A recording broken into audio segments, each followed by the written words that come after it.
Brock, the Hero of Upper Canada, by Thomas Guthrie Marquis. Originally published in 1912, revised in 2025. Audiobook produced and copyrighted by BodeeBooks.com. Chapter 1. Early Life. In 1816, a coin was made at the Royal Mint for use in British North America.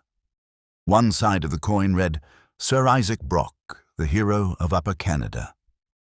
This is how Canadians had spoken of the great soldier since the capture of Detroit, and the creation of the coin shows how highly the British government valued him. It would have been even more appropriate if the coin had said, "The Hero of Canada," because that is what Brock truly was. His influence was felt not just in one province, but throughout all of British North America. A close look at the War of 1812 shows that, although he was killed less than 4 months after the war began, he played a key role in saving Canada for the British Empire. Without his wisdom, courage, and tireless energy, Canada might have fallen into the hands of American forces. Without his foresight, even Quebec, strong as it was, might have been easily captured. General James Wolfe is often remembered as the Hero of Canada. But Wolfe spent only a few months in the country and focused only on driving out the French. He had no personal interest in Canada and never thought of making it his home. Brock, however, made Canada his adopted country.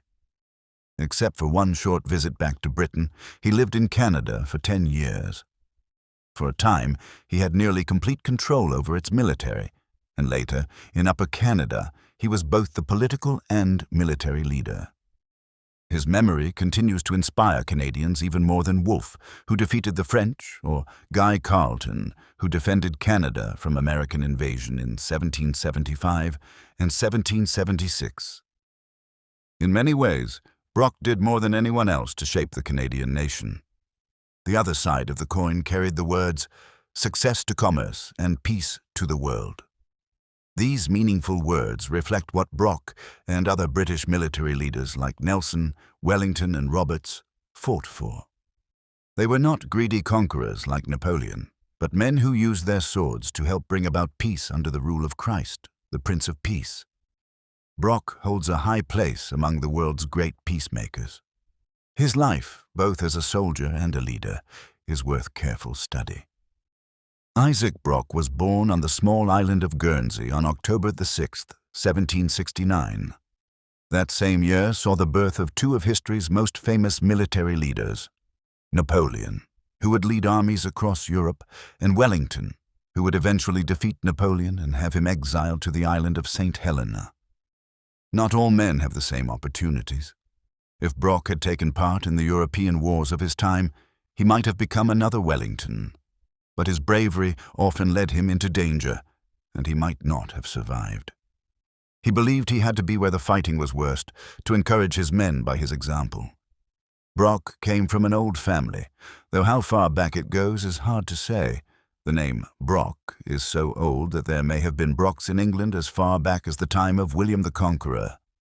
One Sir Hugh Brock fought bravely in Brittany during the reign of Edward III. When English forces had to leave France, it's possible that some of Sir Hugh's descendants settled in Guernsey, one of the Channel Islands. Isaac Brock was the 8th son of John Brock, a former Navy midshipman who had once traveled as far as India. His mother was Elizabeth de Lisle, the daughter of the Lieutenant Bailiff of Guernsey. Brock was also related to the great British Admiral, Lord de Saumarez. Many of his relatives served with distinction in Britain's land and sea battles. Guernsey was a fitting birthplace for a military hero. St. Peter Port, the town where Brock was born, was an old, picturesque place filled with memories that could easily inspire a boy to bravery. In ancient times, the island had been home to the Druids, and their stone circles and burial caves still stirred the imagination of Guernsey's youth.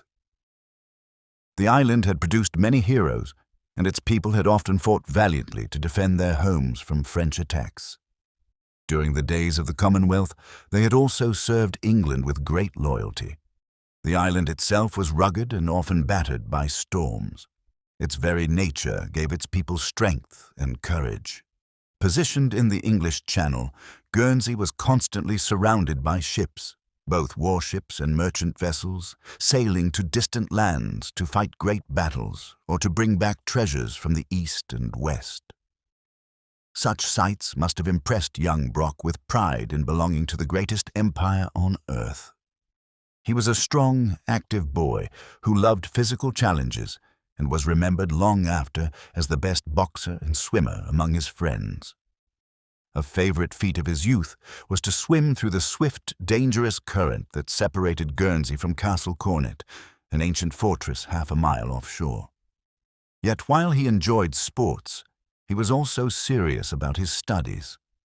From an early age, he loved to read about great men and their deeds. At 11 years old, Brock was sent to school in Southampton, and later he continued his studies in Rotterdam under a Protestant minister.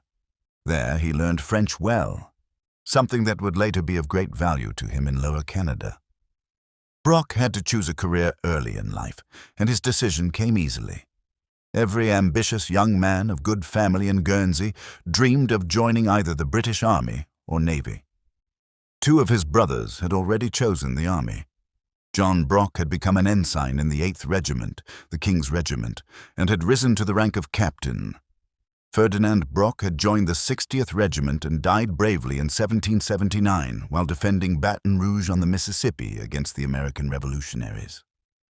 Isaac Brock was 15 when he bought a commission as an ensign in the 8th Regiment, likely wanting to serve near his brother John, who had already spent 10 years in America.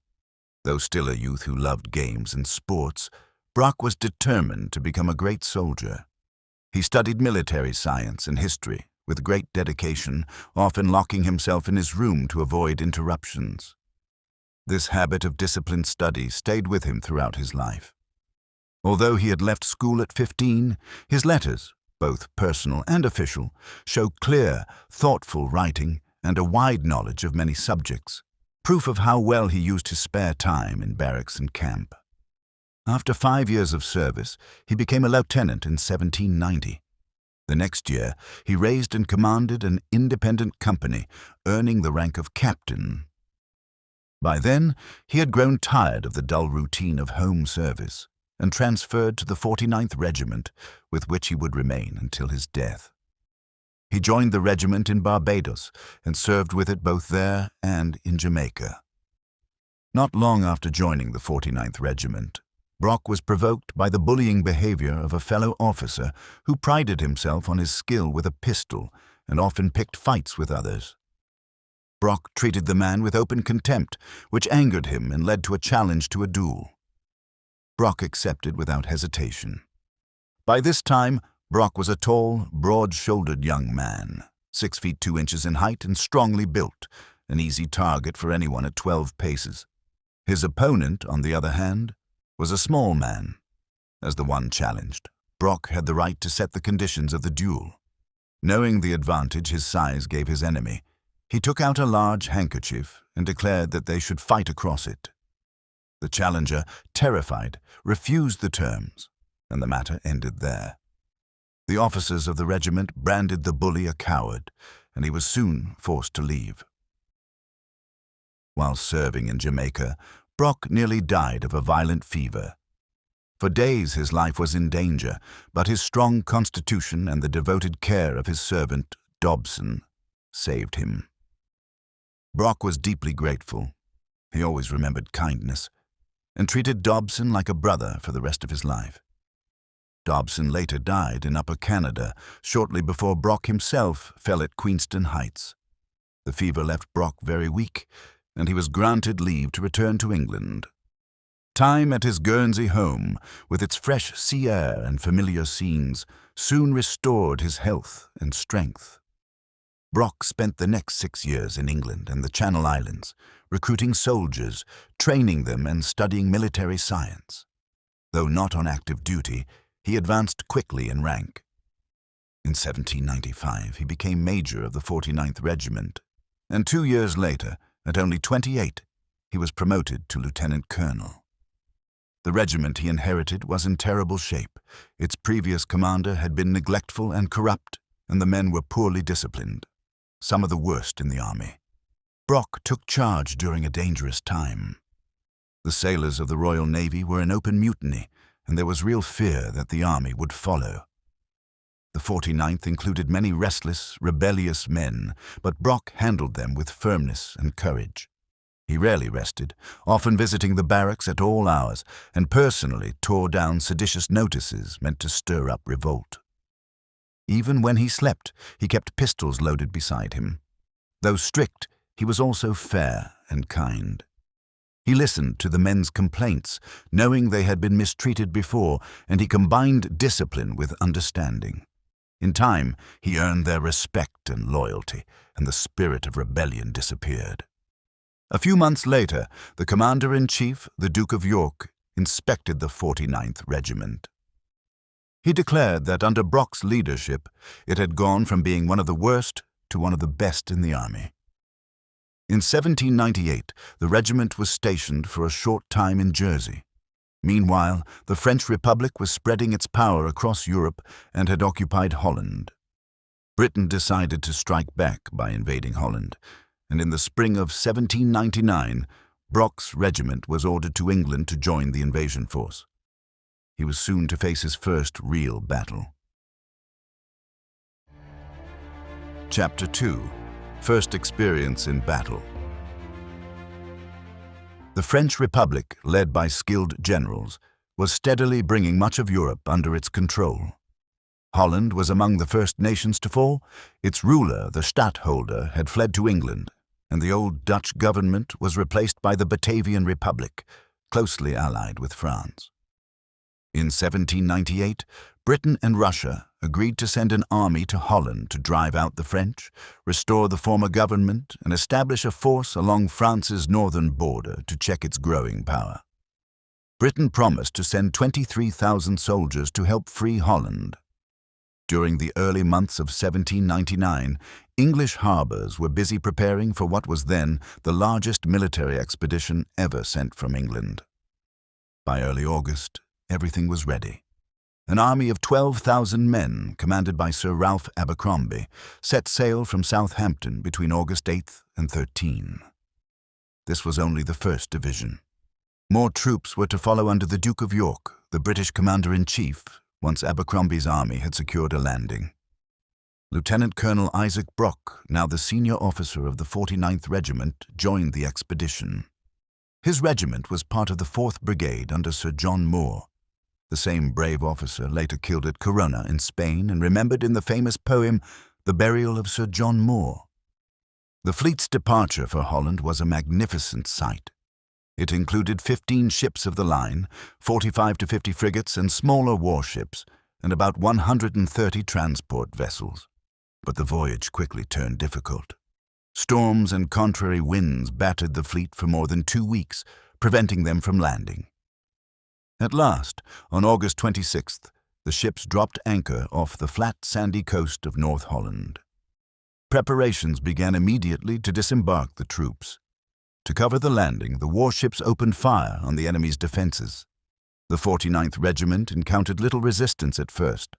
The sandhills were lined with enemy soldiers who fired a volley as the boats reached shore, but the British troops formed quickly on the beach and drove them back with a sharp bayonet charge. Farther along the line, the fighting was much heavier. A fierce battle raged for nearly 10 hours, costing the British about 1,000 men. In the end, the enemy was forced to retreat, and the strong batteries at the Helder were captured by the British. For 2 days after landing in Holland, the British soldiers endured great hardship. Brock and his men had no shelter on the sandhills and were exposed to cold winds and driving rain. Several sharp skirmishes took place in early September, but the real campaign did not begin until the Duke of York arrived with the rest of the British forces and 16,000 Russians, bringing their total strength to about 35,000 men. Bad weather continued to slow their advance. Heavy rains turned the ground to mud and gave the enemy time to reinforce their positions. Several battles were fought in September, but Brock did not face serious combat until October, when he experienced his first true battle. The town of Horn had been captured, but due to the mistakes of the undisciplined Russian troops, it had to be abandoned. The enemy was growing stronger every day, and a decisive battle was near. It came on October the 2nd, 1799, near the coastal village of Egmont-op-Zoom. The 4th Brigade, under Sir John Moore, advanced along the seashore as the lead division of a column of 10,000 men. The enemy was hidden among the sandhills, out of sight, and the fighting began almost as soon as the march started. The reserves under Colonel MacDonald came under heavy fire that forced them to change their line of advance. But the 4th Brigade pressed on bravely, with the stormy sea on their left and the steep sandhills on their right. After marching 5 or 6 miles, they were suddenly halted by a fierce musket fire from the dunes, a sound Brock later compared in a letter to his brother John to a sea in a storm. The 25th Regiment was ordered to charge but failed to dislodge the enemy. The 79th was then sent forward, and the 49th was ordered to form on its left and prepare to attack. Before leading his men, Brock rode forward alone to examine the ground. When he returned, he took command of 6 companies, leaving Lieutenant Colonel Schaeff, who would many years later complete the victory. Brock began at Queenston Heights, in charge of the remaining 4 companies to protect the flank. Then he gave the order to charge. With a loud cheer, Brock's soldiers rushed forward over the uneven dunes. The rough ground broke their formation, but their courage and speed carried them through. The enemy fled, leaving the field in British hands. It was a hard-won victory, but the 49th suffered heavily. 8 officers and 100 non-commissioned officers and men were killed or wounded, more than 1/6 of the regiment. Brock himself narrowly escaped death.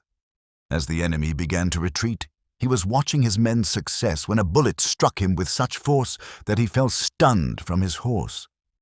The cold weather had led him to wear a thick cotton handkerchief over a silk cravat for warmth, and the bullet passed through both layers without breaking the skin.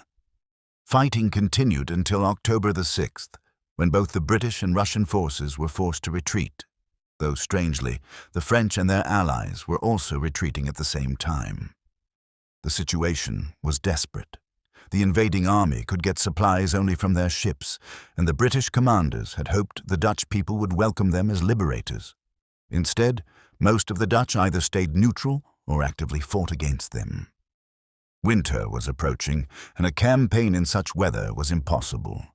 Defeat and disaster seemed certain, so after a council of war, it was decided to withdraw. The troops re-embarked, leaving Holland to the mercy of the French, who continued to rule and plunder the country for the next 14 years. Though the expedition was a costly failure, it proved valuable to Brock personally. Serving under 2 great soldiers, Sir Ralph Abercrombie and Sir John Moore, gave him experience and lessons that would shape his later career. Brock's younger brother, Savory, also served in the campaign as paymaster of the 49th Regiment. Brave and energetic, he was often found in the thick of battle, acting as aide-de-camp to Sir John Moore during the fight on October the 2nd.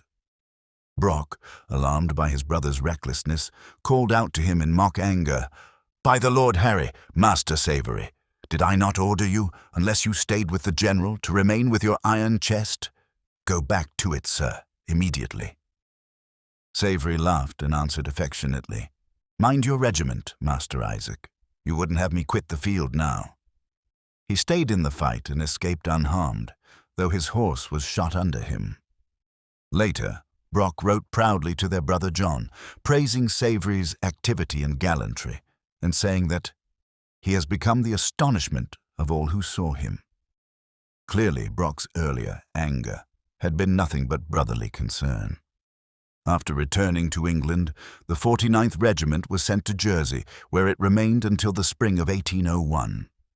During this time, Brock was briefly away, and Lieutenant Colonel Schaeff took command. Schaeff was a capable soldier, but extremely strict, a harsh disciplinarian who often punished small offenses severely. The men grew tired of his severity and longed for Brock's return. When their beloved commander finally appeared on the parade ground, they broke discipline and greeted him with 3 hearty cheers. Although deeply moved, Brock knew he had to uphold military order. He confined the men to barracks for a week for this unauthorized display, though he no doubt did it reluctantly, for he valued their loyalty and affection. At this time, Britain faced enemies on every side. Russia, Denmark, Sweden, and Prussia had joined France against her. To remain powerful, Britain had to control the seas.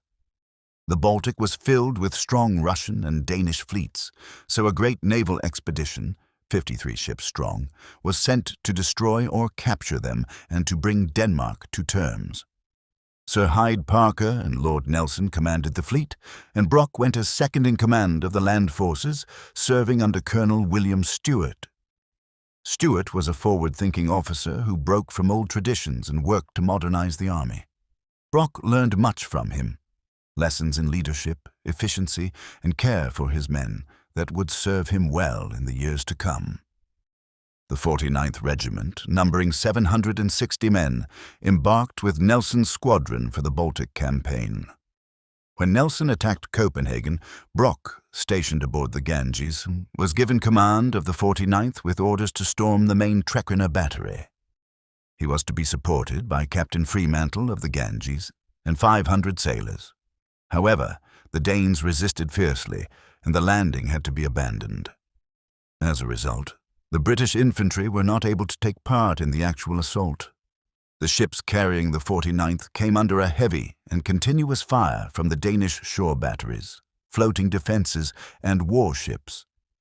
Although the infantry were beyond musket range, they stayed on deck and endured one of the fiercest bombardments ever faced by British troops. Brock himself was repeatedly exposed to danger and narrowly escaped injury. His brother Savory, ever eager for action, was again in the thick of the fight. Savory had been put in charge of one of the guns. While aiming it, a grape shot flew past with such force that it knocked off his cocked hat and threw him to the deck, stunned. Fearing the worst, Isaac cried out in anguish, "Ah, poor Savory is dead." But Savory quickly jumped up, rubbed his head, assured his brother he was very much alive, and calmly fired the gun with the coolness of a veteran sailor. Near the end of the battle, Brock accompanied Captain Fremantle to Nelson's flagship, the Elephant, and stood close by when Nelson wrote his famous message to the Crown Prince of Denmark. Lord Nelson has directions to spare Denmark when no longer resisting, but if the firing is continued on the part of Denmark, Lord Nelson will be obliged to set on fire all the floating batteries he has taken, without having the power to save the brave Danes who have defended them. Brock may well have remembered this message later in life, for it strongly resembles the one he himself sent to General Hull before the surrender of Detroit 11 years later. Denmark finally yielded. Nelson's courage and tactical brilliance had won the day. The defeat of Denmark weakened Napoleon's influence in Northern Europe and removed the immediate threat of invasion from Britain. Brock had now witnessed one of the greatest naval battles in history. He had seen Nelson's daring spirit firsthand, how he disobeyed orders from his superior, Admiral Parker, and risked everything to achieve victory.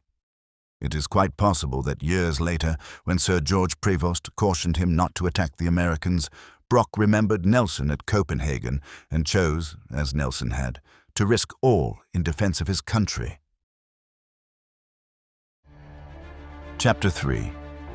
First Years in Canada.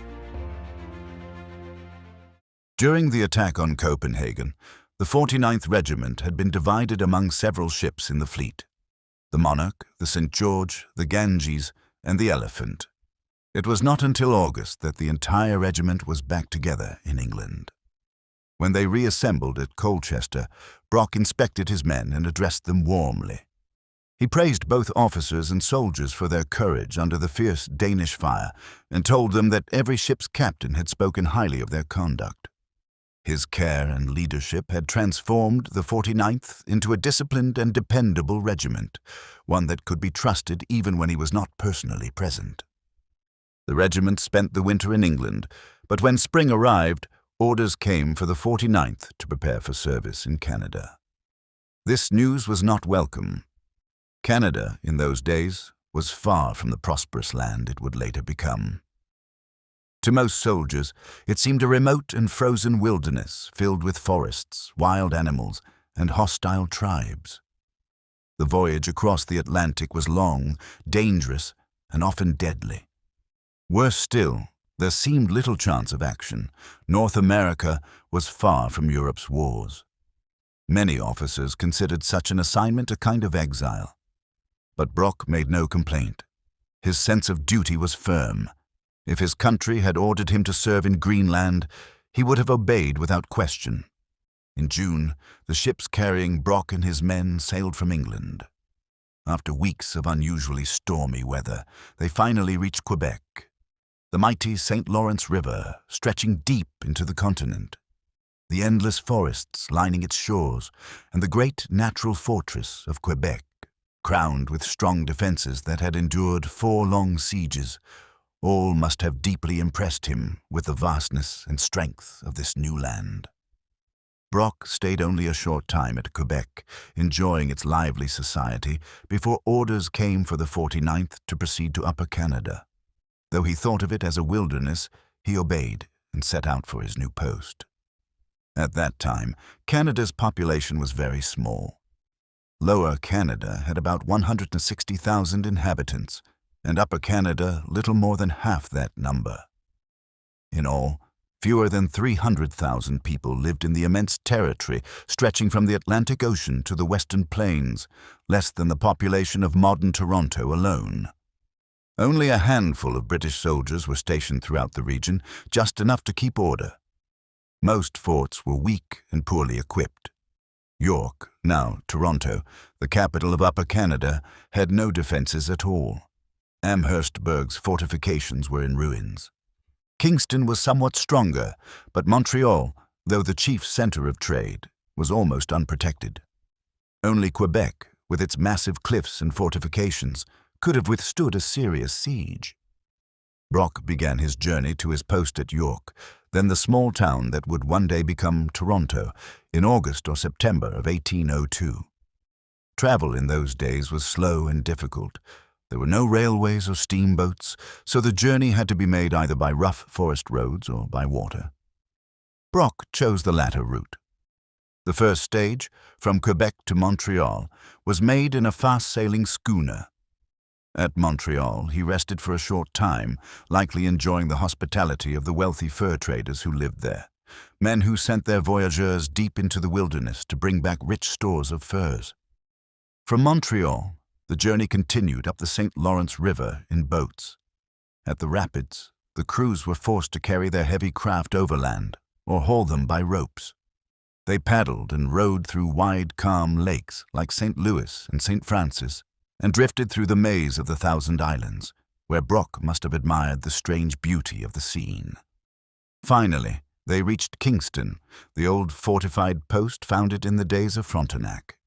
By this time, Brock must have begun to see the possibilities of the vast colony he had once viewed as a wilderness. Forests rich with game, rivers full of fish, fertile soil, and endless supplies of timber showed him the country's natural wealth. From Kingston, he continued to York by schooner. The sight of Lake Ontario must have astonished him. To a man used to small English lakes, this great inland sea, with still larger lakes beyond it, must have seemed almost boundless.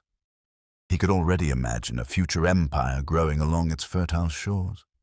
Yet, when he arrived at York, his first impression must have been one of disappointment. The little settlement was known as Muddy York, and it earned the name well. Few could have imagined that just over a century later, one of the finest cities in North America, with hundreds of thousands of people, would rise on that same spot. Though Brock's headquarters were at York, most of the 49th Regiment was sent to Fort George at the mouth of the Niagara River, facing the American fort across the water. Soon after arriving, Brock faced a difficult problem. The quiet, isolated life of Canada was hard for many soldiers, especially those used to the cities and comforts of England. Desertions were frequent. American citizens near the border often encouraged British soldiers to run away, and once a deserter crossed the line, it was almost impossible to recover him. Brock quickly realized that desertion was a serious issue and took firm steps to prevent it within the 49th. Rather than rely only on harsh punishment, he treated his men with unusual kindness, hoping to earn their loyalty and make them content in their service. Soon after arriving at York, Brock suspected that a soldier named Carr intended to desert. He had the man brought before him and questioned him closely. At last, Brock appealed to him directly, saying, "Tell me the truth like a man. You know I have always treated you kindly." Moved by these words, Carr broke down and confessed that he and several others had planned to escape to the United States. Expecting punishment, he was astonished when Brock instead told him to go and tell his comrades everything that had been said between them. "Tell them," Brock said, "that in spite of what you have told me, I shall still treat you all kindly. Let them desert me if they please." This generous act had an immediate effect. The men, touched by his trust, gave up their plans to desert. Brock had appealed to their honor, and from that moment he needed little watch over them. Even so, temptations remained strong. The following summer, a corporal of the 41st Regiment persuaded 6 men of the 49th to desert with him to the United States. When Brock learned of this, he immediately ordered an open boat to be manned. Although it was midnight, he resolved to pursue the deserters across Lake Ontario without delay. The crossing, about 30 miles, was long and dangerous, but Brock, who had grown up on the stormy shores of Guernsey, did not hesitate. After hours of hard rowing, he reached Fort George early the next morning. He ordered Lieutenant Cheshire to take a detachment and search for the deserters along the American shore. Then, with almost no rest, Brock himself set out again for York, scanning the lake's western shore for signs of the fugitives. The search party from Fort George succeeded in capturing all the deserters and brought them back as prisoners. They had been caught on American soil, a fact that, if known, could have caused serious trouble with the United States. But Brock's swift and fearless action had done its work. It sent a clear message to his men, and never again did desertion occur where Brock was personally in command. At that time, Lieutenant General Hunter commanded all British forces in both Upper and Lower Canada. He happened to be at York when Brock undertook his perilous night crossing and later rebuked him for risking his life in an open boat on such a dangerous lake. Not long afterward, a more serious problem arose at Fort George, an outbreak of mutiny and a plan for mass desertion. It is difficult to justify such acts, but in this case, there were reasons. Lieutenant Colonel Schaeff, left in command there, had already made himself disliked by the men during his earlier time in Jersey, and his harshness in Canada made things even worse. Fort George had 4 prison cells, grimly called black holes, and they were rarely empty. Schaeff delighted in severe punishment. Men were flogged for minor offenses that another commander would have dismissed with a warning. 100, 200, or even 300 lashes might be given for something as trivial as missing a shirt or razor, or leaving barracks without permission. To make the punishment more cruel, the lash, the dreaded cat-o'-nine-tails, was sometimes dipped in brine to intensify the pain. It was no wonder the soldiers came to hate their commander bitterly, and that thoughts of rebellion began to spread among them. A sergeant named Clark was the leader of a dangerous plot among the soldiers at Fort George. The plan was to seize and murder all the officers, except one who had only recently joined the regiment, and then escape to the United States. The conspiracy was discovered before it could be carried out. The officers met in secret to discuss the matter, placed the fort under close watch, and sent an urgent report to Brock at York by a fast-sailing schooner. When Brock received the message, he read it quickly. The messenger who brought it was a man he knew well, a soldier of questionable character. Brock instantly suspected that he might himself be involved in the plot. Turning on him with sudden anger, Brock threatened to shoot him on the spot unless he revealed the names of the ringleaders.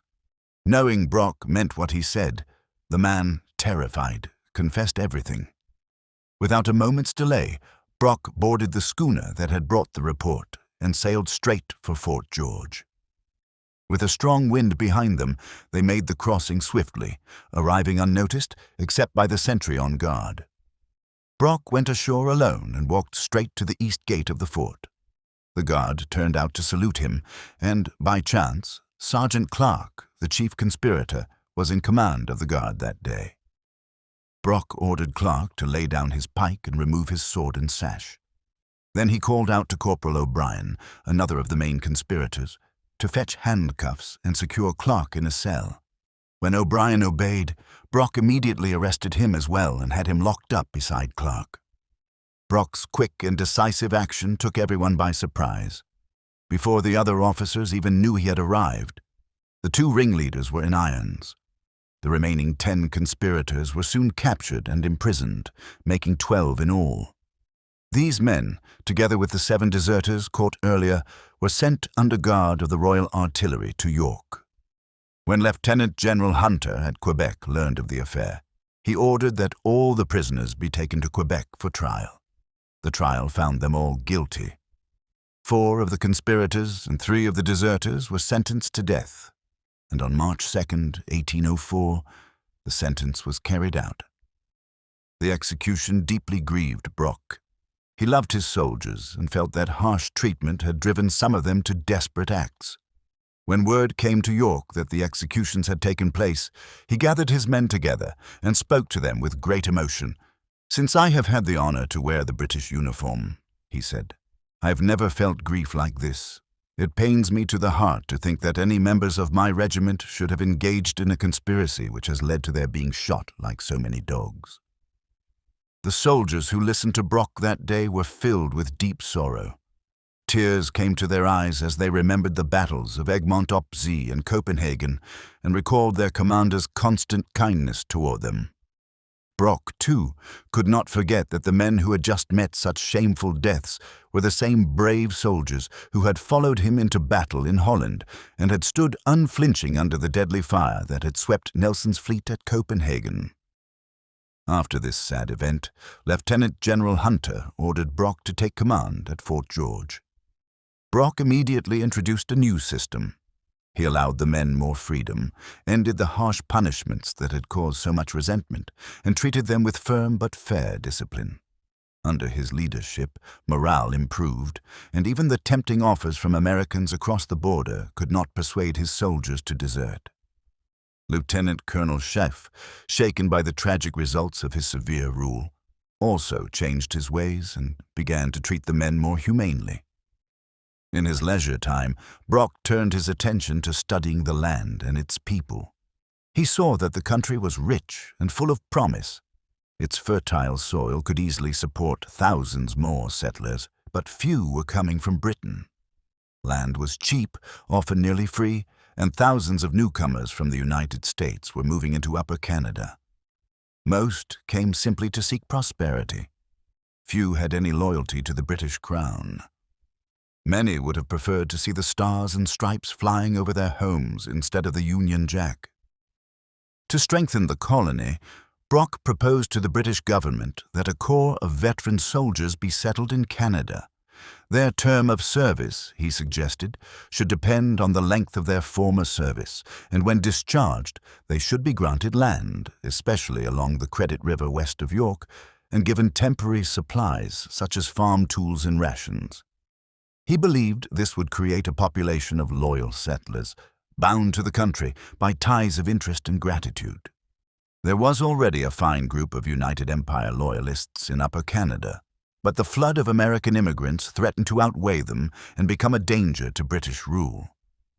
Brock's plan was meant to preserve Canada's British character and strengthen its defenses from within. In 1805, Brock was stationed for a short time at Quebec. That October, he was promoted to the rank of colonel and soon afterward returned to England on leave. But even while at home, his mind was on Canada. He personally presented his plans for improving the colony's defenses to the Duke of York, Commander-in-Chief of the Army, and before his death he saw many of his recommendations successfully put into practice. Chapter 4. In Command in Canada. Colonel Brock spent the winter visiting friends in London and Guernsey. In the spring of 1806, while in Guernsey, he renewed friendships from his youth. No doubt he spoke to his old comrades about the wonders of Canada, its mighty rivers, vast inland seas, and its abundance of fish, fur, and timber. After his time in the forests of Upper Canada, he must have enjoyed walking through the narrow streets and among the old buildings of St. Peter's Port. Europe was in turmoil, and Brock envied his fellow officers who had the chance to prove themselves in the Continental Wars. Though he loved the 49th Regiment, he would gladly have exchanged it for another unit if it meant gaining opportunities for action and glory. Danger was once again threatening Canada. The spirit of war was strong in the United States, and Brock's duty called him back to the St. Lawrence. President Thomas Jefferson, who favored France and opposed Britain, looked covetously toward Canada and sought to provoke conflict. He used the British Orders in Council, issued in response to Napoleon's Berlin Decree, as an excuse to stir hostility against Britain. These orders did harm American trade, but Napoleon's decrees had done the same, and England had acted only in self-defense. Moreover, Napoleon had seized American ships and cargoes with arrogance, yet Jefferson made no move to confront France. In his message to Congress in December 1806, Jefferson said the United States must provide effective opposition to a doctrine which is as infamous as it is unwarranted. Brock understood that this effective opposition meant war. Jefferson wanted conflict, and Brock knew that if war came, the Americans would immediately try to capture the British forts and overrun the country. Knowing how weak these posts were, he saw how much Canada needed his leadership. In June, he left for Quebec, bidding farewell to his friends in Guernsey and his brothers in London, then hurrying to Cork to board the Lady Saumarez, a fast and well-armed Guernsey privateer bound for Quebec. When Brock arrived, Canada had no resident governor-general. Sir Robert Prescott, appointed in 1797, had returned to Europe 2 years later and never come back, though he still held the title. Thomas Dunn, president of the Executive Council, managed the civil government of Lower Canada. Colonel Barnard Ford Bowes had commanded the British forces but resigned to fight in Europe, where he died heroically in 1812 and was later honored, like Brock himself, with a monument in St. Paul's Cathedral. As the next senior officer, Brock now had command of the forces in the Canadas and the responsibility of preparing the country for defense. Despite little help from the British government, he carried out his task with energy and skill. His first concern was to make Quebec strong enough to withstand a siege. During the American invasion of 1775-1776, General Montgomery had captured much of Canada, but Quebec had stopped his advance. Its strong walls and the brave defense led by Guy Carleton held firm until help arrived from England, forcing the enemy to retreat in defeat. Brock believed a similar invasion could happen again, and since Quebec was the only fortress that could resist a large force, he set to work strengthening it. The city walls had long been neglected, especially on the western side, the direction from which an enemy marching down the St. Lawrence would likely attack. Brock appealed to the council for help, asking for 600 to 1,000 men for 6 months and a number of carts to carry supplies. The council, however, was indifferent. The French-Canadian peasants could not be expected to work eagerly, and Brock was told he might need to call out the militia. Despite this lack of support, he pressed on with determination. When Sir James Craig arrived later as Governor-General, he found that Brock had already made great progress in strengthening the citadel. Sir James continued the work, and Quebec became a much stronger fortress. When Wolfe captured Quebec, he had placed batteries on the Levis Heights, firing down destructively into the city. To prevent that from happening again, Brock built a new battery of 8 36-pound guns, mounted 16 feet high on the Cavalier in the center of the citadel. This Brock's battery, as the townspeople called it, commanded the opposite heights and could easily silence any guns placed there. When Sir James Craig saw it, he remarked that something so impressive deserved the highest title and renamed it the King's Battery. Brock later wrote with humor that this was the greatest compliment he could pay to my judgment. Yet the people of Quebec continued to call it by its original name, Brock's Battery. Brock had a good hospital built for his soldiers and set aside proper grounds for their drills. He carefully studied Quebec's needs from every angle and did more than any commander before him to prepare the city to withstand a siege.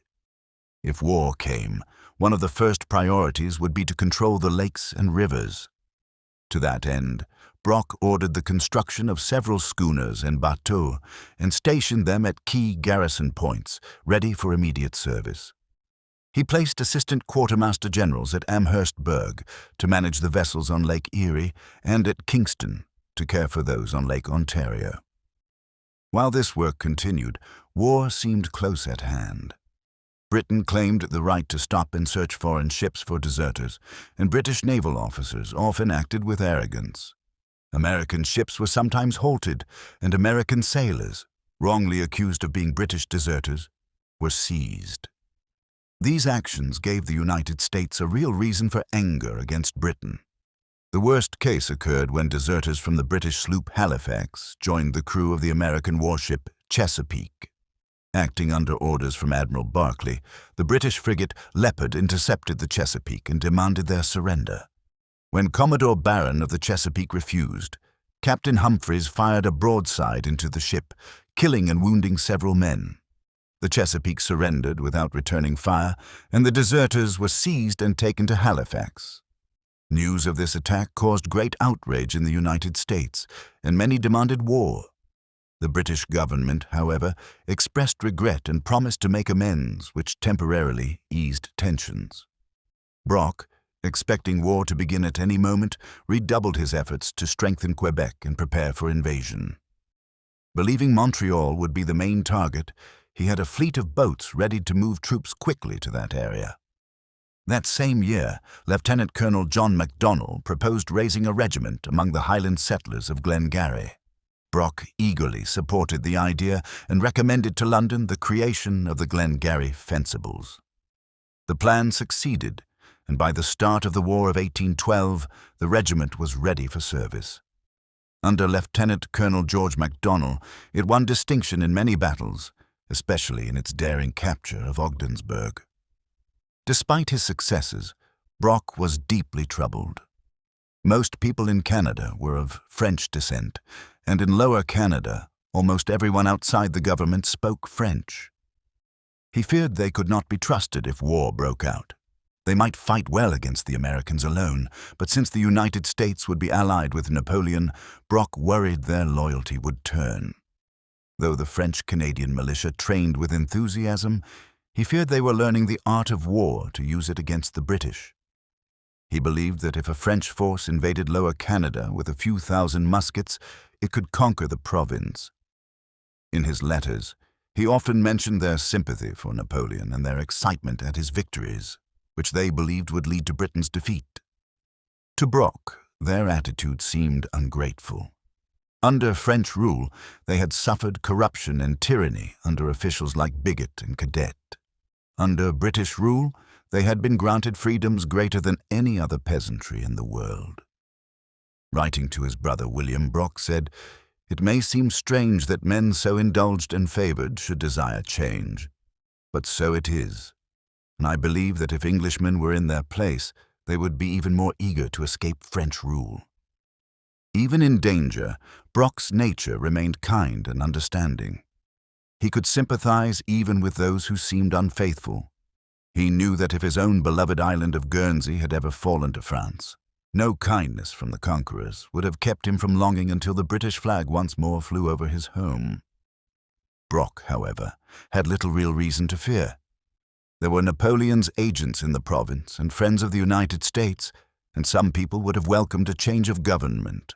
But, in general, the French in Lower Canada were not eager to end British rule.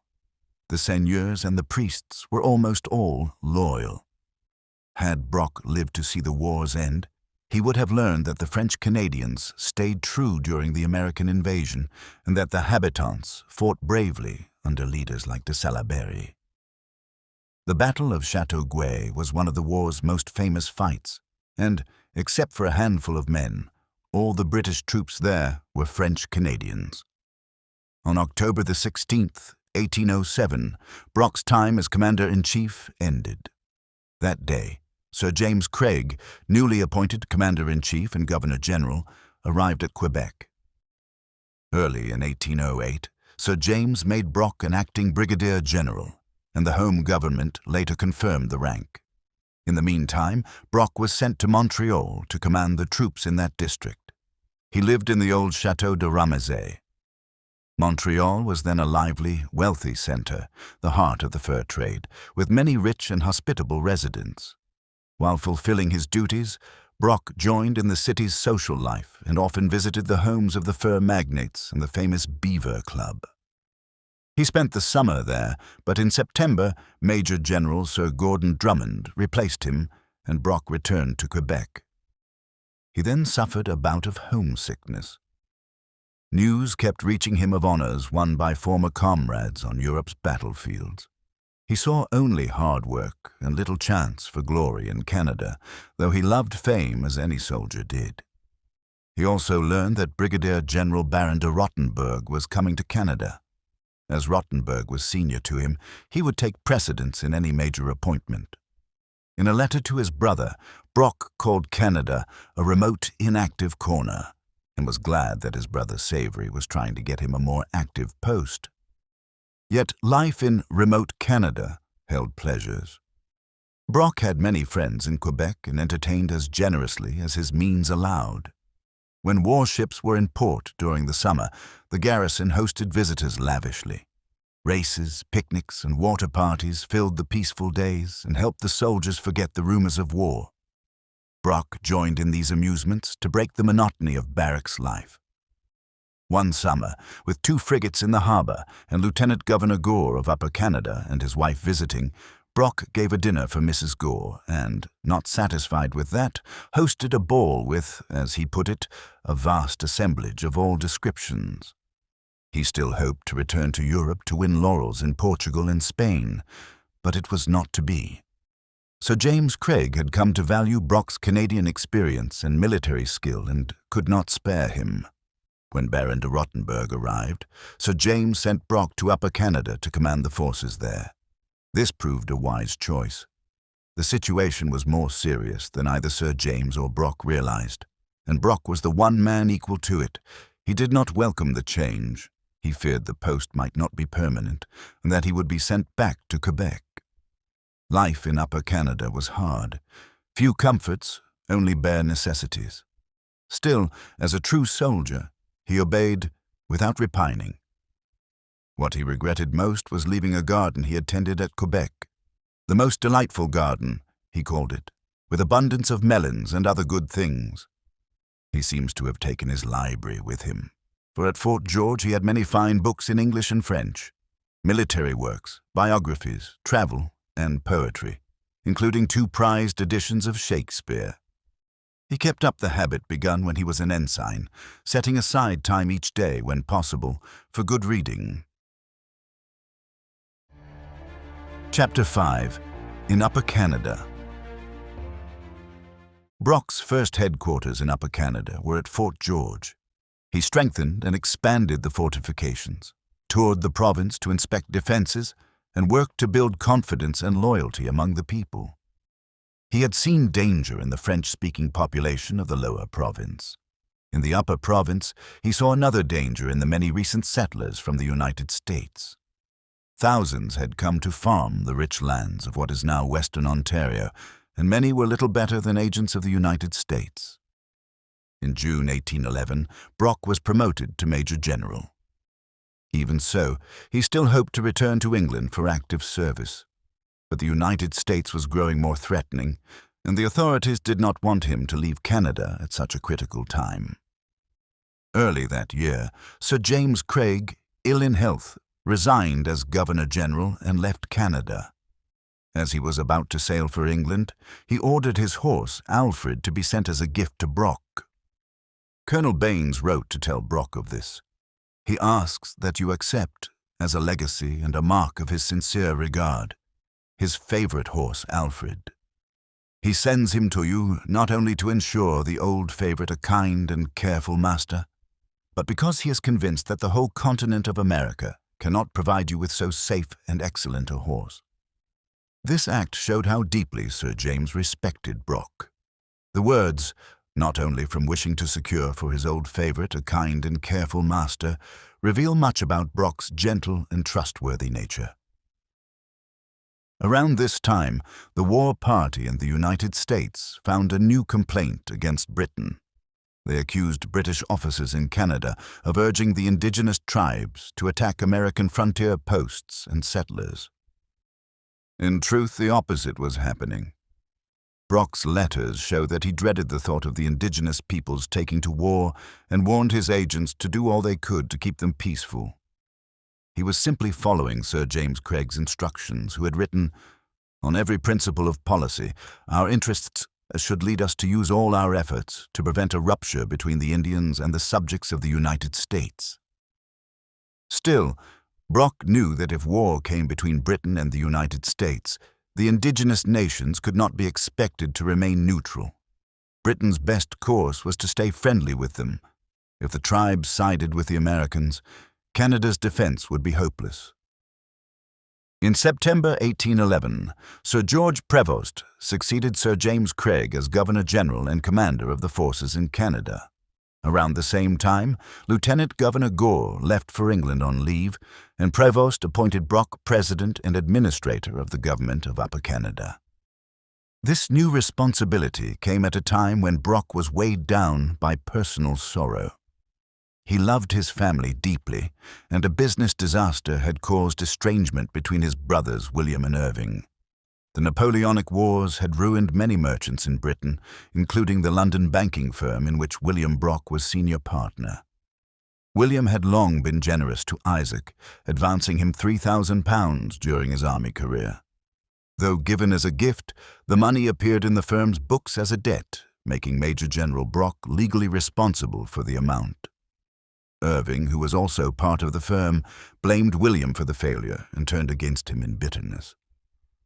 When Brock learned of both the bankruptcy and his brother's quarrel, he wrote tenderly to Irving, "O Irving, if you love me, do not by any action or word add to the sorrows of poor unfortunate William.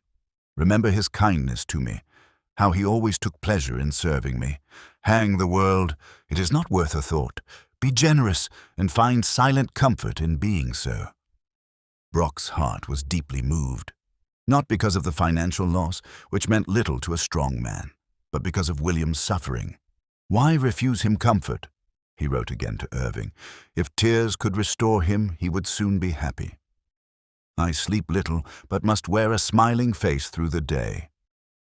My thoughts are fixed on you all, and the least of my concerns is the claim Savory warns me to expect from the creditors." Brock was ready to make any sacrifice to help his brothers. He believed he could soon repay his own debts, for his new position brought him a much larger income, about £1,000 a year, which he offered to give to Irving to help meet his obligations.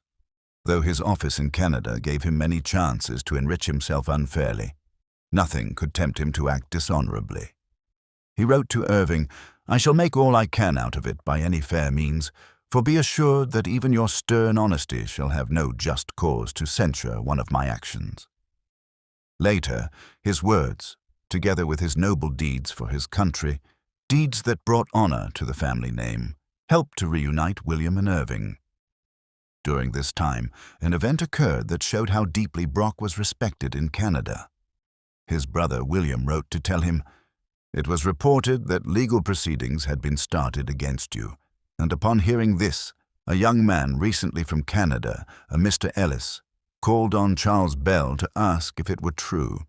He said that, rather than let anything unpleasant happen to you, he would find a way to pay the debt, about $15,000 himself. He told Bell that, besides his personal attachment to you, You were so beloved in Canada that you would not lack friends who would gladly assist you to any amount, if necessary. Fortunately, Brock was too busy with public duties to dwell long on his family's troubles. As president of the council, he moved his headquarters to York. He believed war was now certain, and through the winter he worked tirelessly to strengthen every post under his command. He had already mapped out his plan of action if war began. As early as December the 11th, he had written to Sir George Prevost that the first places to be seized should be Mackinac and Detroit. Holding those positions, he said, would delay any invading army and win the loyalty of the indigenous allies to Britain. His judgment proved exactly right when the War of 1812 began. Following his advice, 2 new armed schooners, the Lady Prevost and the Prince Regent, were built and fitted out for service on Lakes Erie and Ontario. In January 1812, Brock received a letter from Colonel Baines informing him that he had been granted permission to return to England for active duty in Spain. But now, holding a post of great responsibility in Canada and seeing that war was near, he chose differently. Instead of leaving, as he would have done a year earlier, he asked to remain with his command. On February 3rd, 1812, he gave his first address to the House of Assembly at York. He warned of the danger threatening Canada and urged the adoption of measures to secure the province's safety and repel any invasion. The address was strong and persuasive, earning him many new admirers. He had already shown that he was a capable soldier. Now he proved himself a wise statesman as well. In the spring, when not occupied with government matters at York, Brock oversaw the defense of the Niagara frontier, organized militia companies, drilled them, and supplied arms as best he could. He also visited the 6 nations on the Grand River and won their respect and confidence. By May, he was certain that war was near. American troops were gathering in large numbers at Detroit and along the Niagara frontier, drilling daily beside the river. Brock was impatient for open conflict. It was inevitable, and every day of delay left his province in greater danger. He was eager to strike first, to seize American posts and drive the enemy back from the Canadian border. He did not have long to wait. On June 18, 1812, the United States declared war on Great Britain. For the next 4 months, every ounce of Brock's energy and leadership would be tested to the utmost. Before turning to the great events that followed, it is worth pausing to describe Brock himself, to show what kind of man he was and why he inspired such affection and trust in all who knew him. Brock, as already noted, was almost a giant, 6 feet 2 inches tall, broad-shouldered, with a massive head so large that he struggled to find a hat in Canada that fit him. He was fair, with a healthy, ruddy complexion and grey-blue eyes. His face was quick to brighten with a kind smile, and his manners were always courteous and warm. In every way, he was the model of an English gentleman. Few could pass him without noticing his striking appearance and commanding presence. So wrote Major Richardson, who, as a boy of 16, had marched with Brock against Detroit. Brock always recognized merit wherever he found it. Unlike many officers who saw common soldiers as mere parts of a military machine, Brock took a personal interest in the men under his command. A fine example of this was his treatment of Fitzgibbon of the 49th Regiment, who rose from the ranks to become a trusted officer, largely through Brock's encouragement. Brock urged him to educate himself for future advancement, lent him books, and personally guided his studies. Fitzgibbon later told a story that showed Brock's influence on him. In 1805 at Quebec, when Fitzgibbon was Brock's sergeant major, Brock gave him a difficult order to carry out. When Fitzgibbon reported that the task was impossible, Brock exclaimed, "By the Lord Harry, don't tell me it is impossible.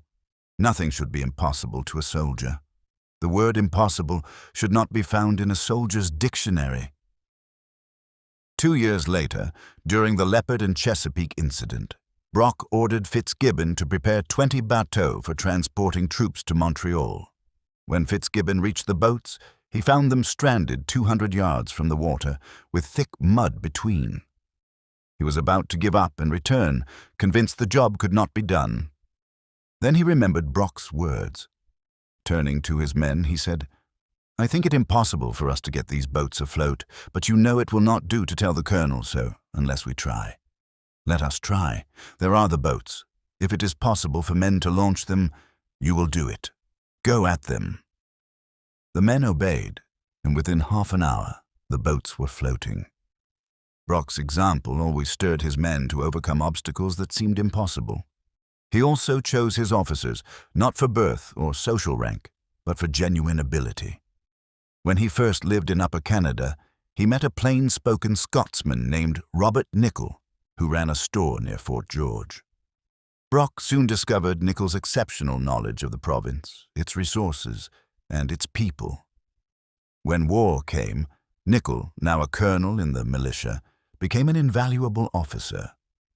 Brock appointed him quartermaster general, despite protests from some regular officers who looked down on him.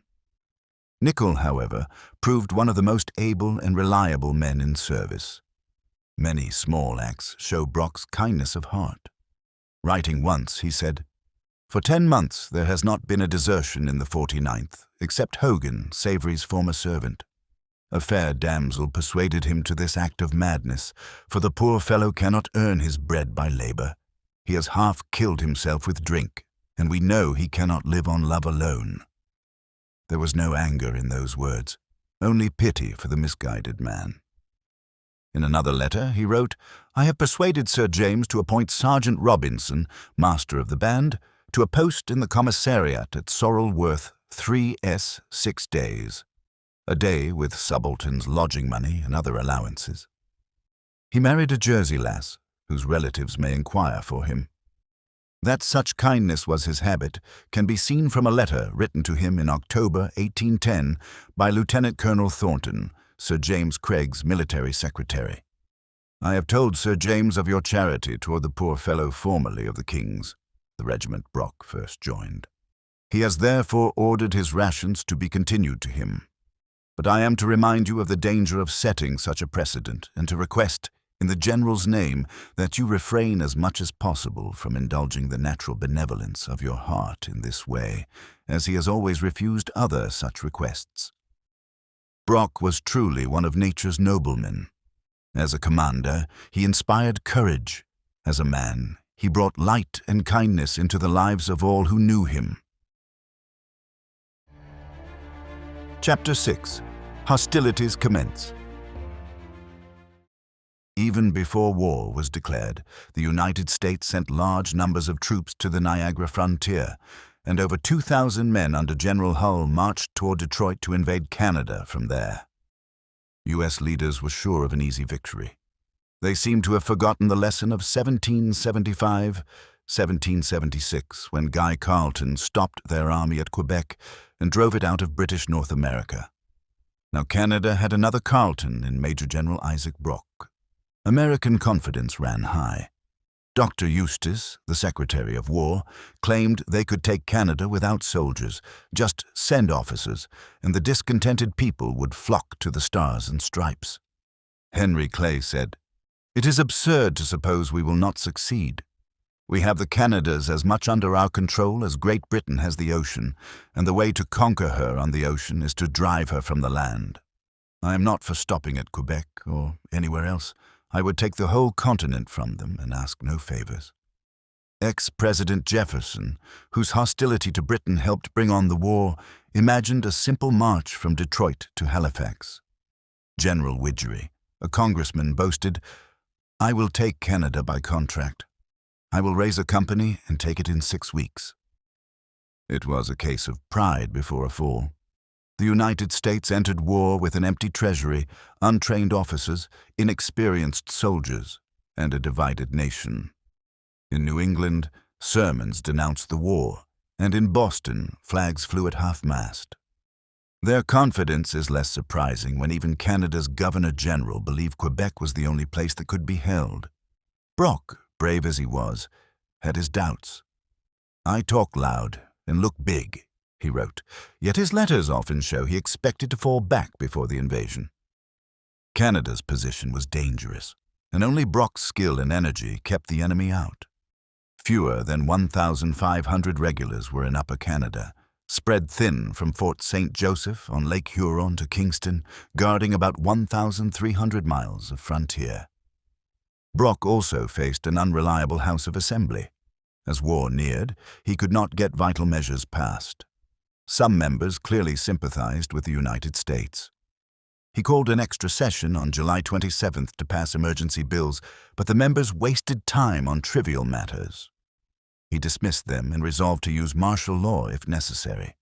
His opening speech still stirred courage.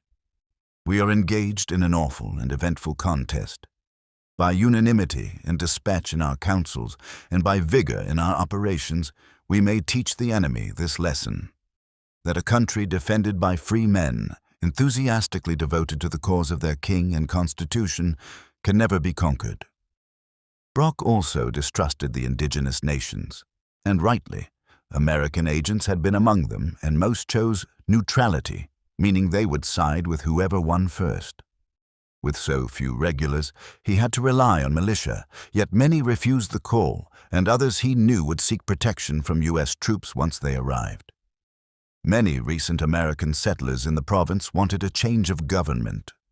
Around Detroit, the largely French-Canadian population was lukewarm to British rule, or worse. Another commander might have lost heart, but Brock was the man who said impossible should not be in a soldier's dictionary. He did not despair. Brock first heard of the declaration of war from the New York firm of John Jacob Astor, before U.S. frontier generals knew it. He immediately prepared to strike. Sir George Prevost kept sending orders to stay on the defensive, but Brock knew that the best defense was attack. A single clear victory would draw the indigenous nations and many wavering settlers to the winning side. On receiving the news, Brock ordered Captain Charles Roberts at Fort St. Joseph, near Sault Ste. Marie, to seize the American fort on Mackinac Island. This went against the Governor-General's instructions, which told Roberts only to secure his post and prepare to retreat. Roberts managed to obey Brock, took Mackinac, and captured large stores of arms, ammunition, and valuable furs. This success won the Western indigenous nations' confidence in Britain's strength. Notably, 150 French Canadians took part in this first important victory, despite fears that they might prove disloyal. General Hull invaded Canada at Sandwich, opposite Detroit, on July 12, 1812. He met no resistance. At first, he planned to march against Fort Malden, near Amherstburg, but, seeing that it was defended by a small yet fortified force, supported by several British vessels on the river, he delayed his attack. Instead, he issued a boastful proclamation, promising peace, liberty, and security to all who would welcome his army or stay neutral, but threatening war, slavery, and destruction to those who resisted. The proclamation had some effect. When Hull crossed to Sandwich, the people there greeted the Americans with cheers, waving flags and handkerchiefs. Desertions soon weakened the nearby garrison at Amherstburg. Brock, however, was undaunted by this show of disloyalty. He immediately issued a counter-proclamation. He declared that Great Britain was both willing and able to avenge the wrongs of all her subjects, whether red or white, and reminded the people that this invading army, claiming to bring peace and freedom, came from the same nation that had driven most of Upper Canada's settlers from their former homes and seized their property. While Hull's men sent raiding parties along the Thames River, robbing peaceful farmers and taking food supplies, Brock was working tirelessly to meet the threat. At York, he issued a call for volunteers, and the response was swift and loyal.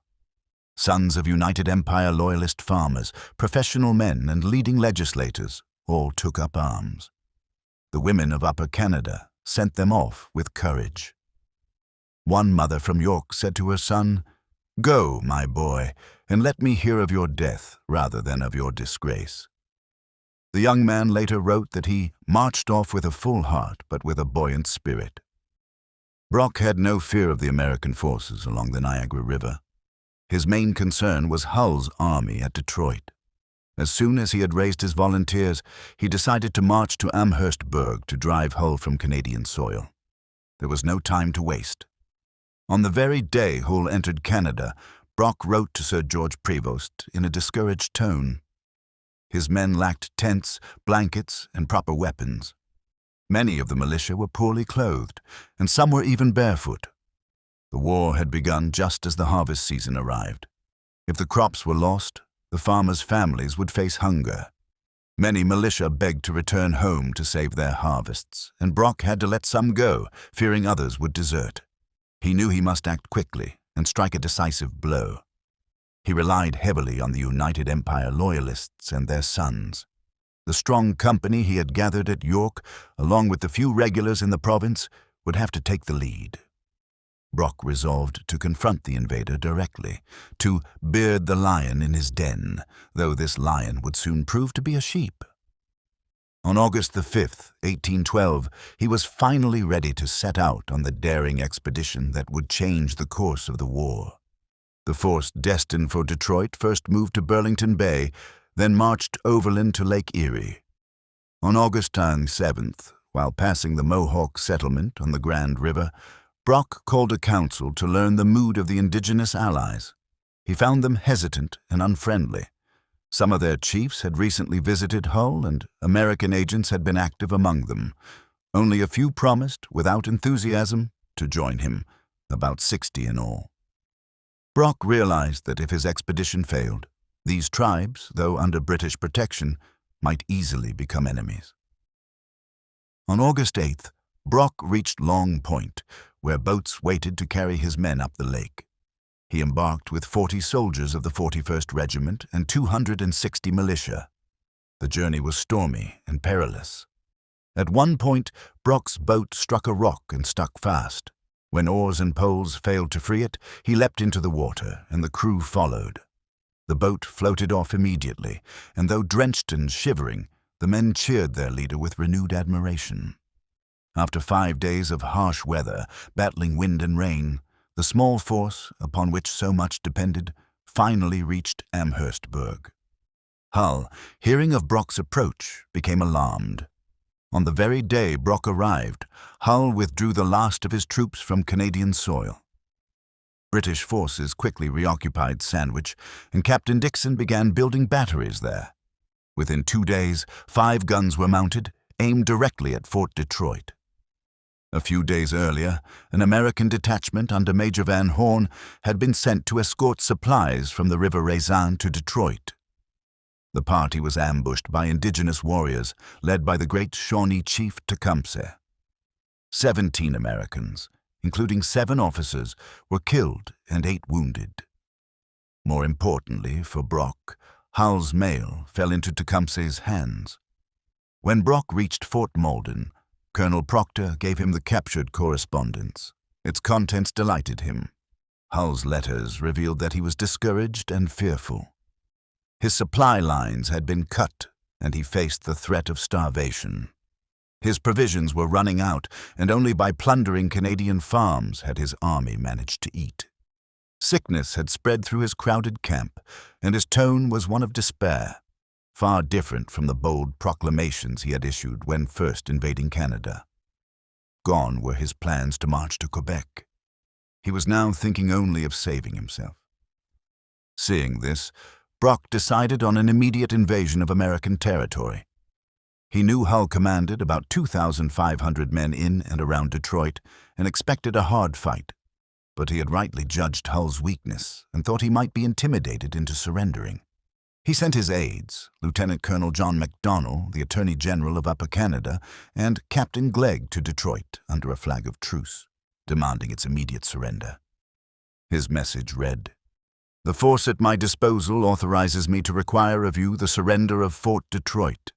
It is far from my inclination to join in a war of extermination, but you must be aware that the numerous body of Indians who have attached themselves to my troops will be beyond my control the moment the contest commences." It was a message worthy of Nelson at Copenhagen, firm yet measured, carrying both warning and compassion. Brock knew that Hull lived in terror of the indigenous warriors, imagining a vast army of them advancing from the west to destroy him. The American commander longed to surrender, but felt compelled to show some courage. He sent back word that he was prepared to meet whatever force Brock could bring against him. The batteries at Sandwich opened fire, and Fort Detroit answered, but little harm was done on either side. As darkness fell, Brock ordered the guns silenced. He had already made his decision to lead his army across the river and attack. When he consulted his officers, nearly all opposed what seemed a reckless plan. Only Colonel Nichol, his capable quartermaster general, fully supported him. Another strong ally was Tecumseh, the bold and intelligent Shawnee chief. Brock confided his plan to Tecumseh and asked if he knew the ground around Detroit. Without a word, Tecumseh spread a piece of birch bark on the ground and, using his scalping knife, traced an excellent map, showing streams, groves, and every approach to the fort.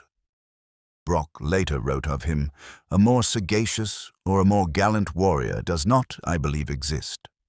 He was the admiration of everyone who conversed with him. Tecumseh, in turn, admired Brock deeply. Upon first hearing the general speak, he turned to his warriors and said simply, "This is a man," the greatest compliment Brock ever received. After studying Tecumseh's map, Brock, despite Prevost's instructions, the warnings from the War Office, and the protests of his officers, resolved to lead his troops across the river on the morning of August 16th. Chapter 7. The Capture of Detroit. The night before the crossing, the troops laid down knowing that only cowardice on the enemy's part could prevent a battle. For most of the young volunteers, this was their first taste of war, and many surely lay awake thinking of the families who had sent them forth, or if they slept, dreamed of the brave deeds their fathers had done in the Revolution. During the night, with careful foresight, Brock sent across 600 indigenous warriors under Colonel Elliott and Tecumseh.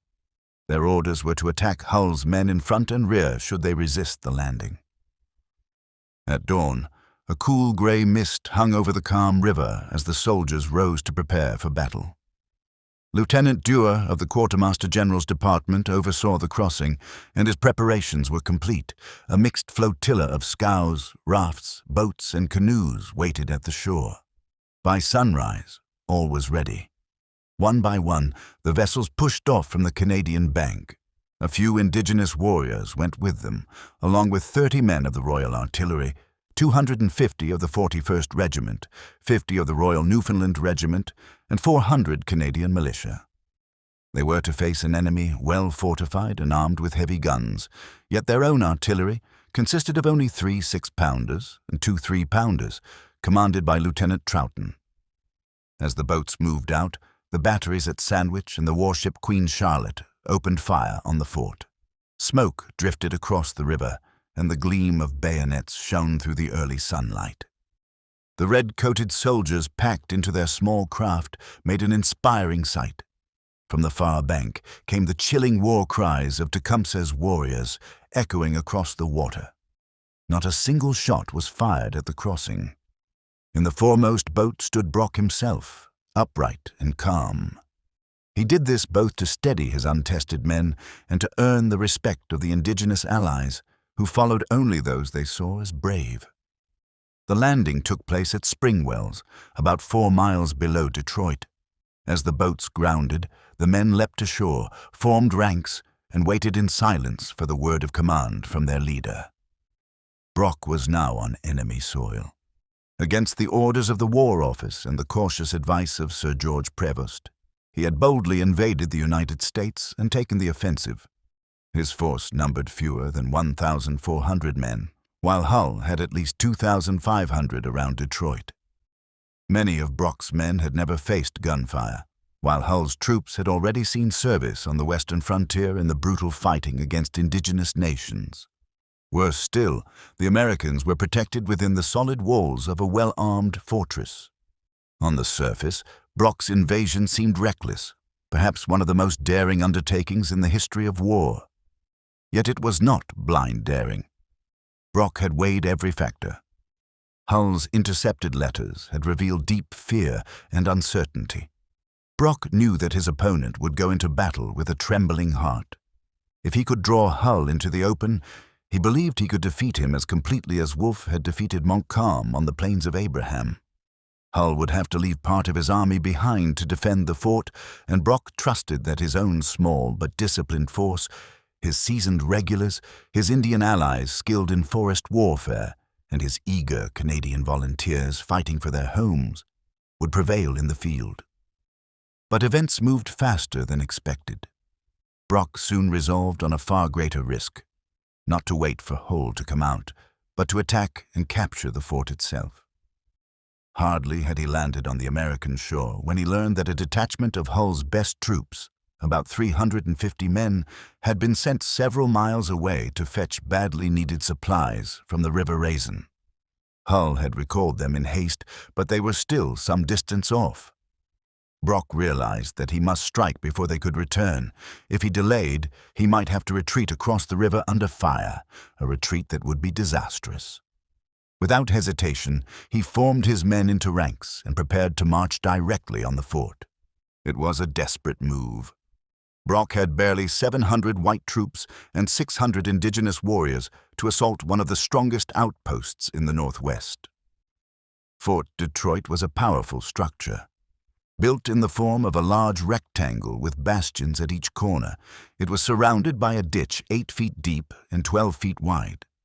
Around it stood heavy palisades of hardwood stakes 10 feet high, sharpened at the top and set firmly in the earth. Behind these rose the ramparts, 22 feet high, pierced with gun ports. A great iron-bound gate and portcullis faced eastward, protected by an overhanging frame of logs riddled with loopholes for musket fire. There was a drawbridge and sally ports near the north and south bastions for sudden attacks. Inside were abundant stores of powder and shot and more than 30 cannons, some as large as 24-pounders. The ground in front of the fort was open and flat for nearly 2 miles to the south and more than a mile to the west, offering no cover for attackers. The Americans had arranged their guns so they could concentrate fire on any point of approach. The road by which Brock advanced was guarded by a strong battery, 2 24-pounders, 2 12-pounders, and 2 brass 6-pounders, all loaded and ready. Had the positions been reversed, had Brock commanded the fort, he would have wiped out any attacking force. But Brock's courage and decision were weapons mightier than walls or guns. He had resolved to win where a lesser man would have hesitated to fight. Brock placed himself at the very front of his small army, an easy target should the Americans open fire. Colonel Nichol, who loved him dearly, pleaded with him not to expose himself. "If we lose you," Nichol said, "we lose all. Let the troops advance under their own officers." But Brock knew many of his men were raw recruits facing battle for the first time. They needed to see courage in flesh and blood. He answered gently, "Master Nichol, I value your advice, but I know that many here follow me not only out of duty, but from personal regard. I will never ask them to go where I do not lead." His words reveal the very spirit that made him a true leader. Tecumseh once summed it up in his own way. Speaking later of Brock and his successor, General Proctor, whom he despised, Tecumseh said in his rough English, "General Brock say, Tecumseh come, fight Yankee. General Proctor say, Tecumseh go, fight Yankee." As the column advanced, Lieutenant Bullock commanded the vanguard. Behind him came the artillery, 3 6-pounders and 2 3-pounders, pitifully small weapons to use against the massive walls of Detroit. Against that fortress, they were about as effective as Don Quixote's lance against the windmill.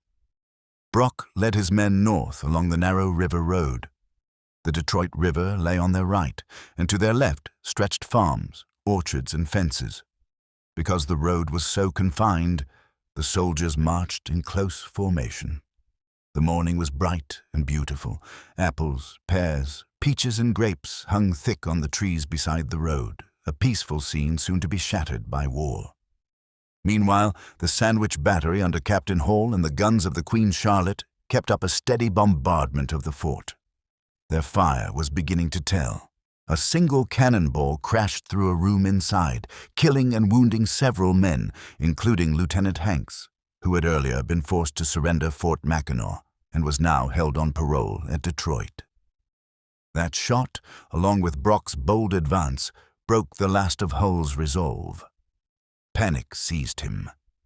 He imagined the women and children under his protection falling to the tomahawks of the indigenous warriors if the fort was stormed. His fears were magnified by illusion. He believed Brock's army numbered at least 1,800 regulars. Many of the Canadian militia wore old uniforms of the 41st Regiment, making his scouts report redcoats everywhere. He was also convinced that thousands of indigenous fighters had joined Brock. The proud commander who had once boasted of marching easily to Quebec was now a frightened man. As the British fire thundered against his walls and shells exploded inside the fort, Hull lost his nerve completely. He sent out a white flag toward the Sandwich batteries. Captain Hall replied that Brock was already across the river and that only he could receive the surrender. The indigenous warriors were now sweeping through the woods, their fierce war cries echoing across the bright August morning. The York Volunteers, in their first real taste of combat, advanced in skirmishing order. Ahead, on a rise of ground close to the fort, the British could see the enemy's battery ready to fire, gunners standing beside their cannon with lighted fuses. Every man in Brock's ranks braced for the thunder of guns that could tear them to pieces at any moment. Inside the fort, American soldiers also stood by their guns, waiting impatiently for Hull to give the order to fire. But the command never came. No one could understand the strange silence from the batteries that commanded the road. Perhaps Hull's white flag, already sent to Captain Hall at Sandwich, explained it. But since this was unknown to Brock and his men, they marched forward expecting death at any moment. When the British reached a point about 3/4 of a mile from the fort, they took cover, and Brock climbed a small hill to study the position. Meanwhile, the gunners at the 24-pounder battery abandoned their post and fled inside the walls. Brock had hardly begun his observation when he saw an American officer approaching with a flag of truce. He could scarcely believe his eyes, but the sight filled him with joy. He had risked everything on this bold advance, and each step forward he had expected to face a storm of iron and lead. Now, instead, came peace, a white flag fluttering in the sunlight. Hull, with a force nearly twice the size of Brock's, had surrendered without a fight. At noon, on that bright Sunday, August 16th, 1812, the British troops marched triumphantly into Fort Detroit. The victory was immense. The entire territory of Michigan was surrendered to the British Crown. In addition to nearly 2,500 prisoners, Brock captured 39 cannon, 2,500 muskets, countless rounds of ammunition, 60 barrels of powder, 180 tons of lead, and 200 tons of cannonballs. The fort's storehouses were filled with food, enough to last for weeks. Outside, hundreds of cattle, about 1,000 sheep, and many horses grazed on the common, most of them stolen from Canadian farms during Hull's raids. A newly built brig, the Adams, lay moored nearby. Hull had planned to use her to control Lake Erie, but she now became the Detroit, named in honor of the captured fortress. The next day, August 17th, formal possession was taken. One of Brock's first acts was to free Private Dean, a soldier imprisoned at Detroit who had distinguished himself in a recent skirmish at the Canard River. Brock publicly praised his bravery before the assembled troops. Among the captured guns were several brass cannon once taken from the British at Saratoga during the American Revolution. A salute fired from one of these pieces marked the occasion. The Queen Charlotte, decked in bright flags, moved past the fort firing her broadsides in celebration, while the Union Jack waved proudly along the river. The people of Detroit, who only weeks earlier had cheered Hull's arrival, now greeted Brock's victory with open enthusiasm. Hull had once boasted that he would march unopposed to Quebec, but he did march through Canada, though not as a conqueror. He and his regulars traveled as prisoners of war under British guard. The capture of Detroit was one of the most brilliant achievements in Canadian history. It struck fear into the American armies all along the frontier and gave heart to the wavering and disloyal within Upper Canada. Brock's swift and daring action saved the province from invasion in the autumn of 1812 and halted American operations around Detroit for an entire year. Chapter 8. A Disastrous Armistice. The capture of Detroit by General Brock's small army, without a single drop of British blood being shed, took all of Canada by surprise. It seemed almost too good to be true, yet it filled every heart with hope. Many Canadians had feared that their small and mostly untrained army could not stand against the large forces the United States was sending into their country. But with Brock as their leader, they began to believe that Canada might yet be saved. If Brock had been as boastful as Julius Caesar once was, he might have sent General Prevost the famous message, "I came, I saw, I conquered." He was now the hero of the hour. When he returned to York, 10 days after taking Detroit, he was welcomed with great celebration.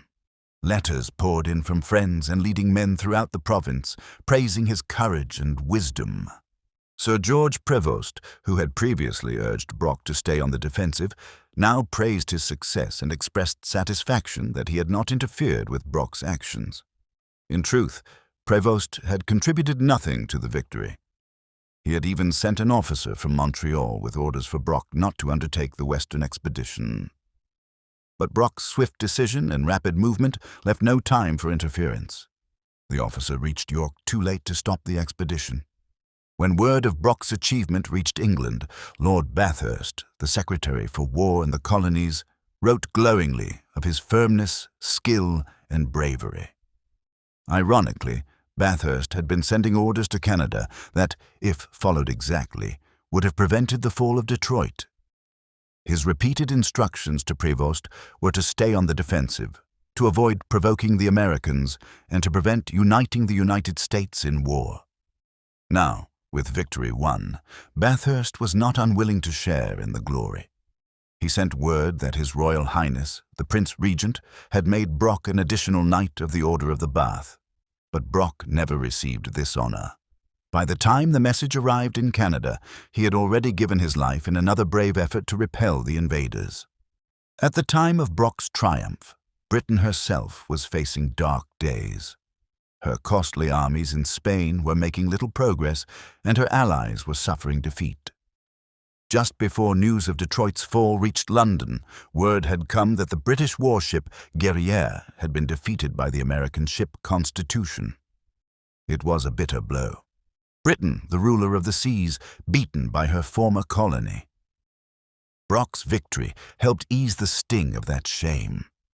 When the official reports and the captured regiment's colors reached London, the city's bells rang out in joy, and the guns of the Tower of London thundered the news to the people. By strange coincidence, this public celebration took place on October the 6th, the anniversary of General Brock's birthday. That very day, his brother William and William's wife were walking in a London park. Hearing the clanging bells and booming guns, they wondered what the excitement was about. William's wife asked him the reason for such a display. Smiling, he replied, "Don't you know it's Isaac's birthday? It must be in his honor." When they returned home, they discovered that, indeed, the rejoicing was in honor of their brave brother. The capture of Detroit and General Hull's army had a powerful effect on the United States. The people were shocked. It seemed unbelievable that soldiers from a country they had thought weak and easy to conquer could win such a victory without suffering any loss. Ironically, on the very day Detroit fell, President Madison had called for a national day of prayer, asking God to bless the American armies. Yet the prayers of the Loyalist mothers in Canada had also been rising, to ask God to protect their sons as they defended their homes and country. The American prisoners were taken by boat to Fort Erie, then marched along the Niagara River to Fort George. As they passed down the river road, American soldiers stationed between Black Rock and Fort Niagara could see them. Watching their captured comrades march under guard made many realize that the same fate might soon be theirs. Poorly trained and poorly led, many of these men had already fallen ill in the unsanitary conditions of camp life. From Fort George, the prisoners were sent down the St. Lawrence to Montreal, and some even to Quebec. As they passed through towns like York and Kingston, their presence gave the people new courage. They saw proof that in Brock they had a strong defender, and that, if only he were free to act, more victories would surely follow. After arranging the government of Detroit and leaving Colonel Proctor in command of Michigan, Brock boarded the schooner Chippewa and sailed for Fort Erie. His goal was to continue the fight before winter set in, to drive the enemy completely from the frontier. But while still sailing down the lake, he received the bitterest disappointment of his career. The schooner Lady Prevost, coming from the east, hailed him with troubling news. Sir George Prevost had agreed to an armistice with General Dearborn, Commander-in-Chief of the American Army. All fighting was to stop until President Madison decided whether to accept the truce. Nothing could have been more unfortunate. Brock had carefully planned his next moves and was ready to strike swiftly, just as he had done at Detroit. He had already sent Colonel Proctor with troops and Indian allies to attack Fort Wayne, a key American supply base. Its capture would have delayed American operations near Detroit. Brock also knew the fort's small garrison was cut off from help and in danger of being massacred by nearby Indian bands celebrating their recent victory. In a letter to Prevost, he explained that one of his main reasons for sending troops to Fort Wayne was to protect that garrison's lives. Now, because of the armistice, he had to recall Proctor's force. Brock had also planned an immediate attack on Sackett's Harbor. Capturing that port would have given Britain control of Lake Ontario and prevented supplies from reaching the American troops at Niagara except by a long and difficult land route. The armistice ruined these plans as well. Brock narrowly escaped a serious accident on his way to Fort Erie. As the little Chippewa sailed smoothly down the lake, a thick fog rose and hid both shores from view. The captain lost his bearings, and when the fog finally lifted, they found themselves dangerously close to the American shore. The enemy, likely unaware of the armistice between Prevost and Dearborn, might easily have captured the vessel, especially had they known Brock was on board. When Brock was told of the schooner's dangerous position, he suspected the captain of treachery. Angrily, he cried, "You scoundrel! You have betrayed me! Let but one shot be fired from the shore, and I will hang you from that yardarm." He pointed upward as he spoke. In truth, it was an accident, and the captain was not to blame. He was deeply distressed and worked desperately to move the ship away from danger. Meanwhile, the Queen Charlotte, which had left Detroit several days earlier, saw the Chippewa's peril. Hearing a signal shot fired as if calling for help, she set her sails and, with a light wind in her favor, bore down toward the stranded vessel. Bringing her guns to bear, she prepared to defend the Chippewa should the enemy attack. At last, she managed to tow the smaller ship safely into Fort Erie. From Fort Erie, Brock hurried to York, where the grateful citizens greeted him with great enthusiasm. He spoke modestly of his achievements, giving much of the credit for the victory at Detroit to the brave volunteers from York who had fought beside him. After resting for a few days in the capital, he set out for Kingston to inspect the troops stationed in that key military post. While sailing across the calm waters of Lake Ontario, Brock used the quiet hours to write a long letter to his beloved brothers. On the very day of his victory, he had already sent them a short note, apparently to his brother Irving, saying, "Rejoice in my good fortune and join me in prayers to heaven. I send you a copy of my hasty note to Sir George about the surrender of Detroit. Let me know that you are all united and happy." Even in his moment of triumph, his thoughts turned first to his family in England. They had been divided by past disagreements, and he hoped that his victory might help to reunite them. Knowing his brothers were at peace with one another would bring him greater joy than any honor his country could give. On October the 13th, the very day of Brock's death, His brother William, filled with pride at Isaac's victory and the honors he had received, visited Irving. The two brothers were reconciled at last. They shook hands, ending their quarrel, and Irving showed William the letter he had received from Isaac. Brock's wish had been fulfilled. They were united and happy again. How thankful they must have been that they had made peace before hearing of his death. Perhaps, as Brock lay dying on Queenston Heights, a vision of his brothers shaking hands passed before him. In his letter, written while sailing to Kingston, Brock said, "They say the value of the captured goods will amount to £30,000 or £40,000. In that case, my share will be considerable. If it enables me to add to your comfort and happiness, I shall count it my greatest reward. When I returned, thanks to heaven for my amazing success, I thought of you all. You seemed happy, your past sorrows forgotten, and I felt as if you believed that the benefits I had received from you for so many years were not unworthily bestowed. Let me know, my dearest brothers, that you are again united. The lack of unity almost lost this province without a struggle. Believe me, it affects families in the same way. What a noble heart Brock had. It is no wonder that everyone who knew him loved him." While in Kingston, Brock received a letter from Sir George Prevost congratulating him on his victory at Detroit. Later, another letter arrived with news that President Madison had refused to ratify the armistice with Dearborn, and that hostilities would resume on September 8th.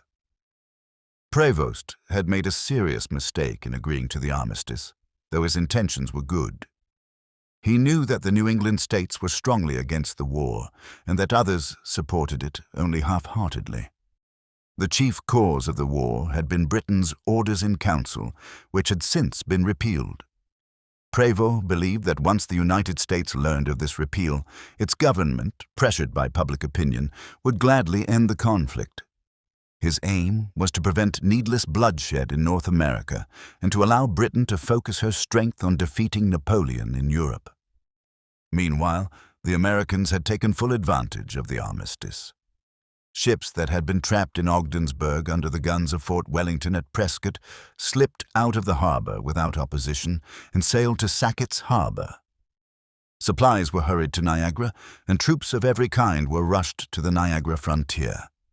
Before the armistice, Brock, though commanding only a small force in Upper Canada, could, within a few days, have swept the enemy from the region between Buffalo and Fort Niagara, destroying their forts and earthworks.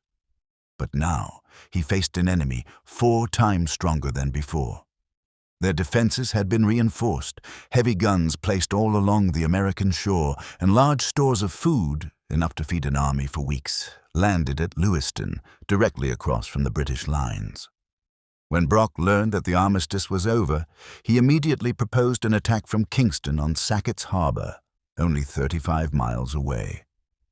But Sir George Prevost refused to approve the plan, and Brock was forced to return to Fort George, where, with his tiny army, he would have to resist a much greater invasion along the Niagara River.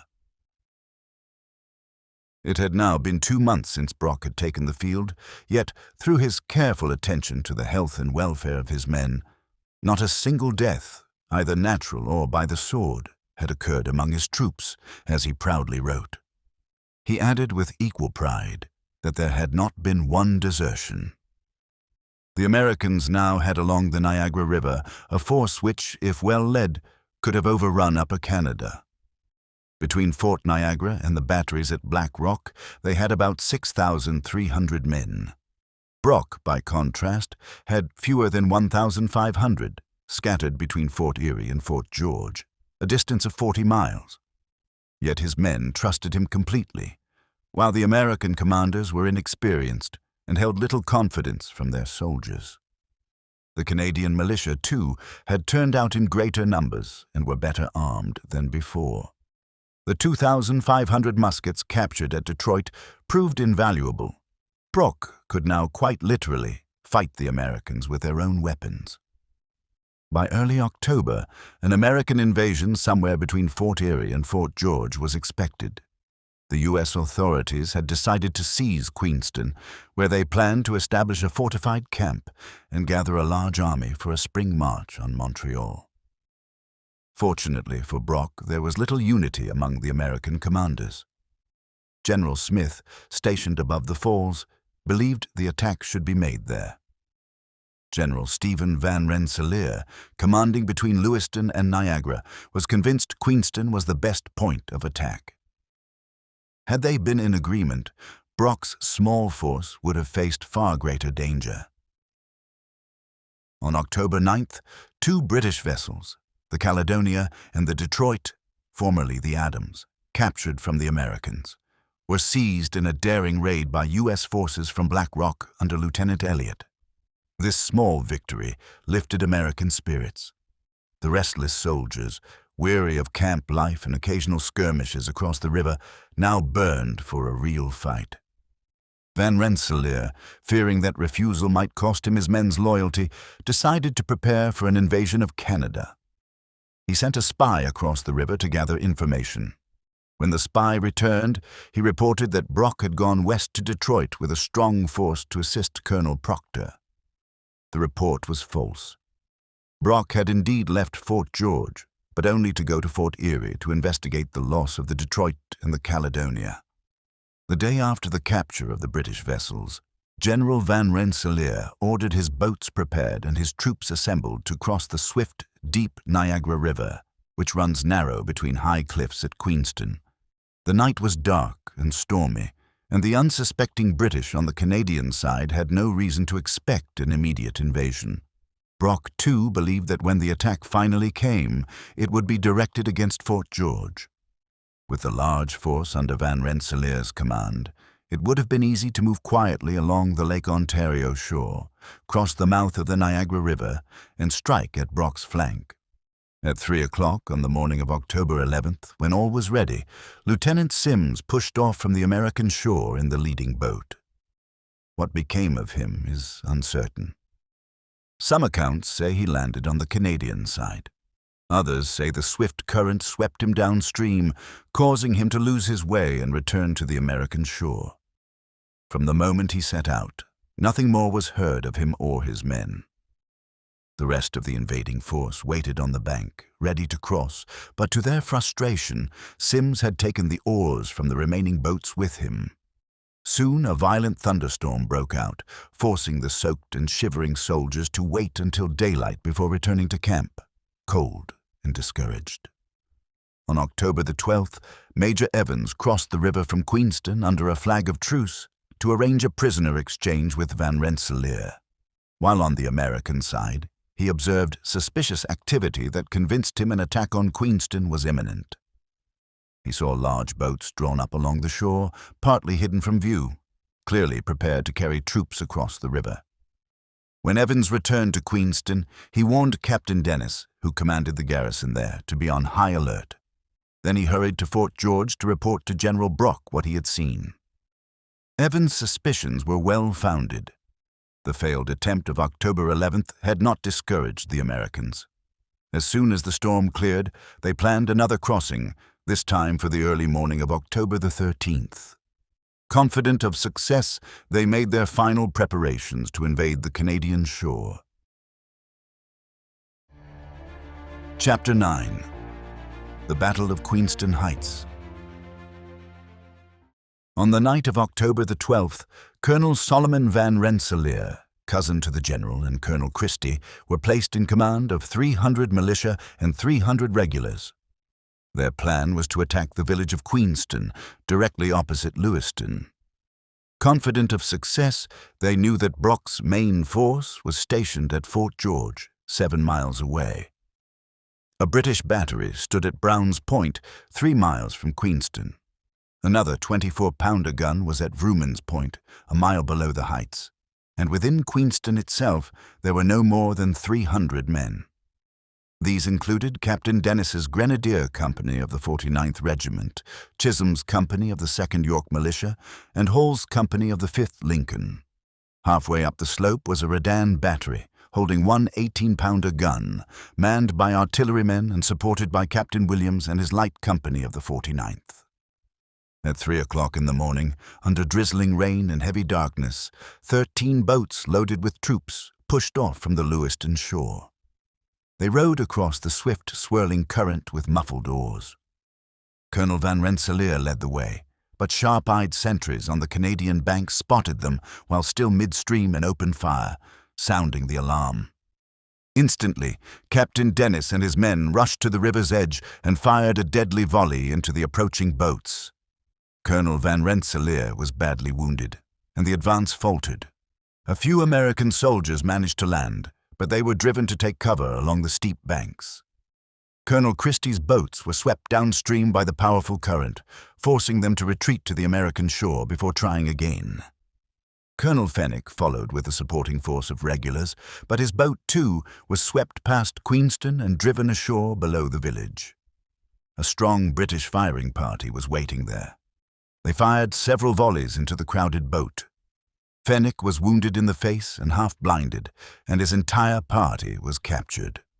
Another American boat drifted ashore near Vrooman's Point, where its men were quickly taken prisoner by the British gunners stationed there. The rattle of musketry warned the American troops at Lewiston that their comrades attempting to cross were under attack. To cover the landing, they opened fire with 2 18-pounders, 2 mortars, and 2 6-pounders positioned above the village. Cannonballs screamed across the river toward Queenston and the Heights, while the British batteries along the Canadian bank and the guns in the village and on the hill thundered back in reply. At this time, Brock was still at Fort George. The night before, he had worked late writing dispatches, heavy with concern for Upper Canada's safety. In a letter to his brother, he had written, "If I should be beaten, the province is inevitably gone." He had gone to bed expecting battle soon, but not so soon. The distant roar of cannon from Fort Grey on the American side and from Queenston Heights roused a sentry at Fort George. He quickly awakened Brock. In moments, Brock was in full uniform and called for his horse, Alfred. Without aides or attendants, he rode off through the dark mist toward the sound of battle, his heart heavy with the knowledge that Canada's fate might rest on this fight. As he galloped through the gloom, the noise of musketry and cannon grew louder. Near Brown's Point, Captain Cameron's troops were watching the flashes of gunfire across the river when an officer galloped up, warning them that the Americans were crossing in force. He urged that Brock be told immediately. Lieutenant Jarvis, already mounted, sped off with the message. Halfway to Fort George, he met Brock riding hard through the rain, his face grim and determined. Jarvis tried to halt, but his horse would not stop. Brock turned in his saddle, motioned him to follow, and the young officer quickly rode beside him. As the first faint light of dawn showed on the horizon, Jarvis delivered his message. Brock ordered him to return to Fort George and tell General Schaefer to bring up all reserves at once and to send the Indian warriors forward through the woods to protect Schaef's right flank. Jarvis galloped off on his errand, while Brock pressed on toward the fighting. As he passed Brown's Point, the York volunteers there cheered him. He waved to them and ordered Captain Cameron to follow with his men as fast as possible. Galloping past Vrooman's Point, he called words of encouragement to Captain Heward's troops and soon reached Queenston. There, the flashes and smoke from the enemy's batteries revealed the scale of the attack. To see more clearly, Brock rode up the slope to the Redan battery. Below, Captains Dennis, Chisholm, and Hall were fighting bravely against overwhelming odds in the village. To strengthen them, Brock sent Captain Williams and his light company down from the heights. Now left at the battery, with only 8 artillerymen and 1 gun, Brock stood watching as dawn broke. Suddenly, from the top of the heights above, about 60 American soldiers appeared. From this commanding position, they poured a volley down into the Redan battery, forcing Brock and the gunners to retreat to the village below. There was a steep and difficult path leading up the bank of the Niagara River to the heights. It was considered impossible for troops to climb, so no guard had been placed there. Colonel Van Rensselaer, however, had learned of this hidden route and ordered Captain Wool, a brave and capable officer, to attempt the ascent with a small detachment. Wool succeeded, and his bold move led to the most tragic loss of the War of 1812, the death of General Brock. When Brock reached Queenston village, he found the battery and infantry holding their ground well against the invading force. Seeing an opportunity, he decided to make a personal effort to retake the gun that had been lost on the heights. He gathered 2 companies of the 49th Regiment and 100 militiamen and gave the command, "Follow me, boys." Then, with his men close behind, he marched briskly toward the slope.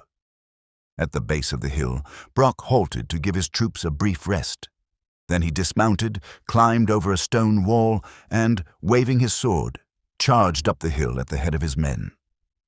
Meanwhile, Wool's position had been reinforced. About 400 Americans now held the summit, defending the captured gun. Brock's tall figure and bright uniform made him an easy mark. According to Lieutenant G.S. Jarvis, who was nearby, one of Wool's men stepped forward, took careful aim, and fired. Brock fell, mortally wounded. The heavy fire from above forced the British to retreat down the hill. The last words of great men are always remembered.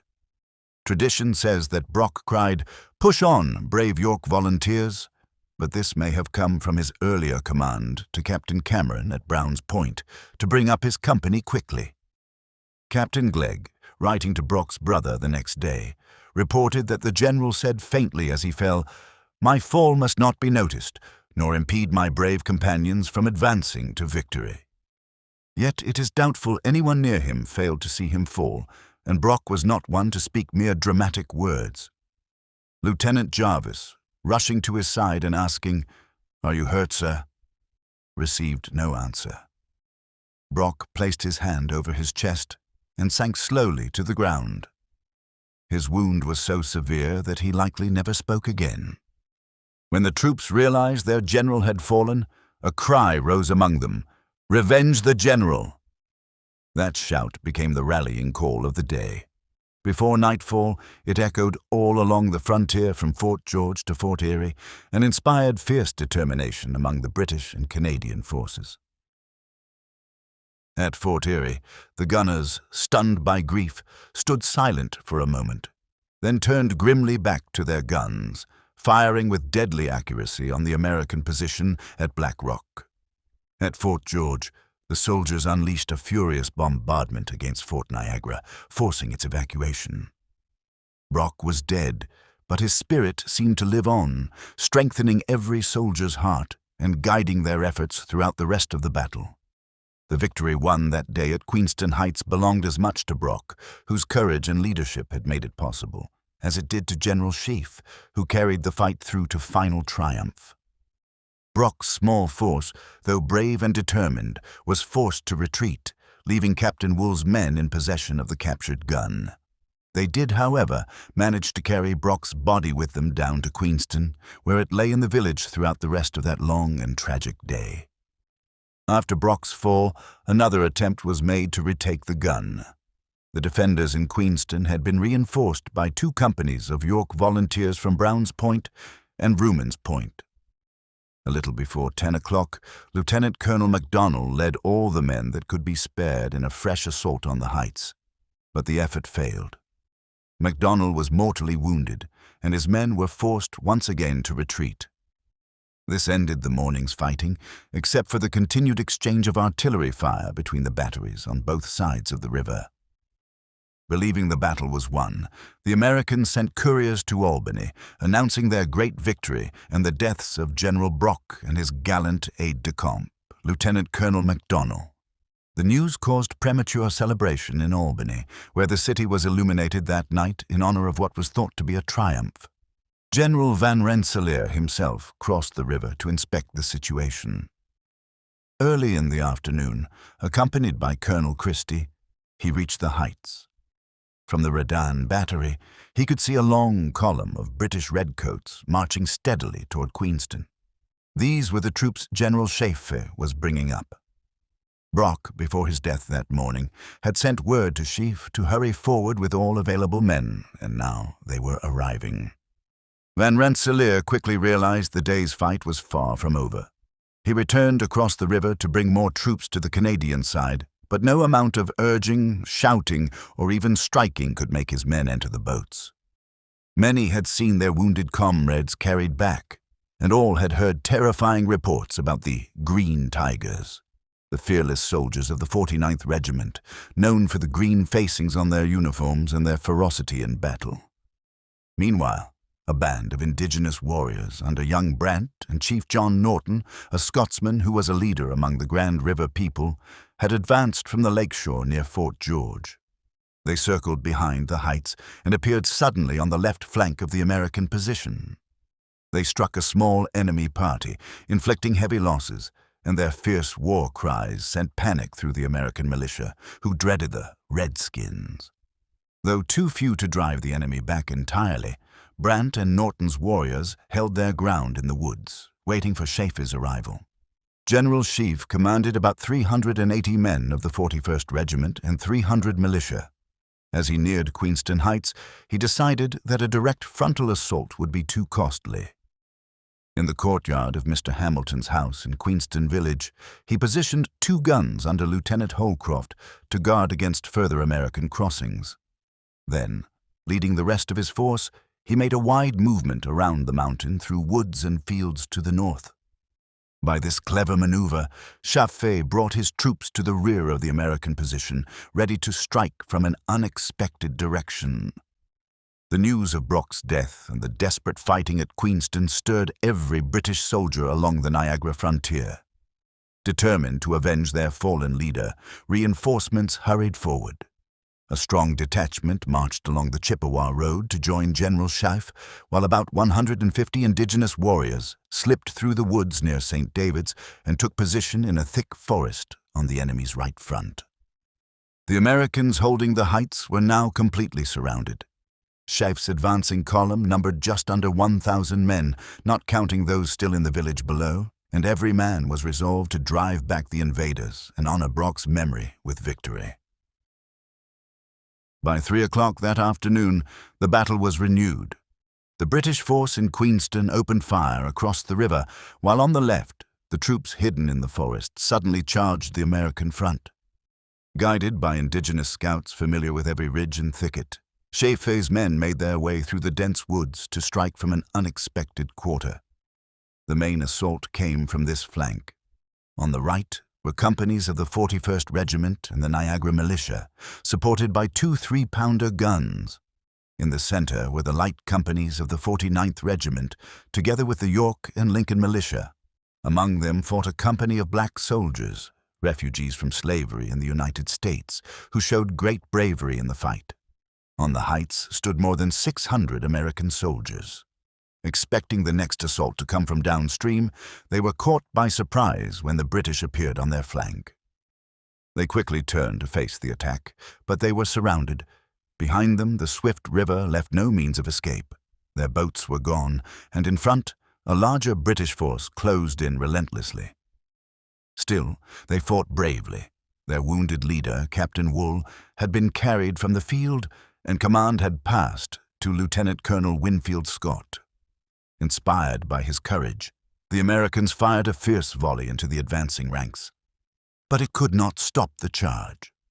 The British, cheering and pressing forward with fixed bayonets, and the indigenous warriors, shouting their war cries, broke through their line. The fight turned into chaos. The hilltop was soon covered with dead and wounded.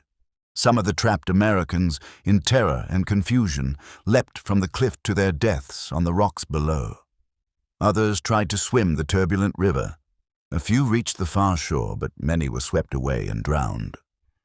Seeing further resistance was hopeless, Lieutenant Colonel Scott tied a white handkerchief to his sword and advanced toward the British lines. He surrendered all the remaining American troops on the Canadian side of the river. Canada was saved, and Brock was avenged. About 400 prisoners were taken on the heights, and when those captured earlier in the day or along the river were counted, the total reached about 930. Among them were General Wadsworth, commander of the militia on the slope, and about 70 other officers.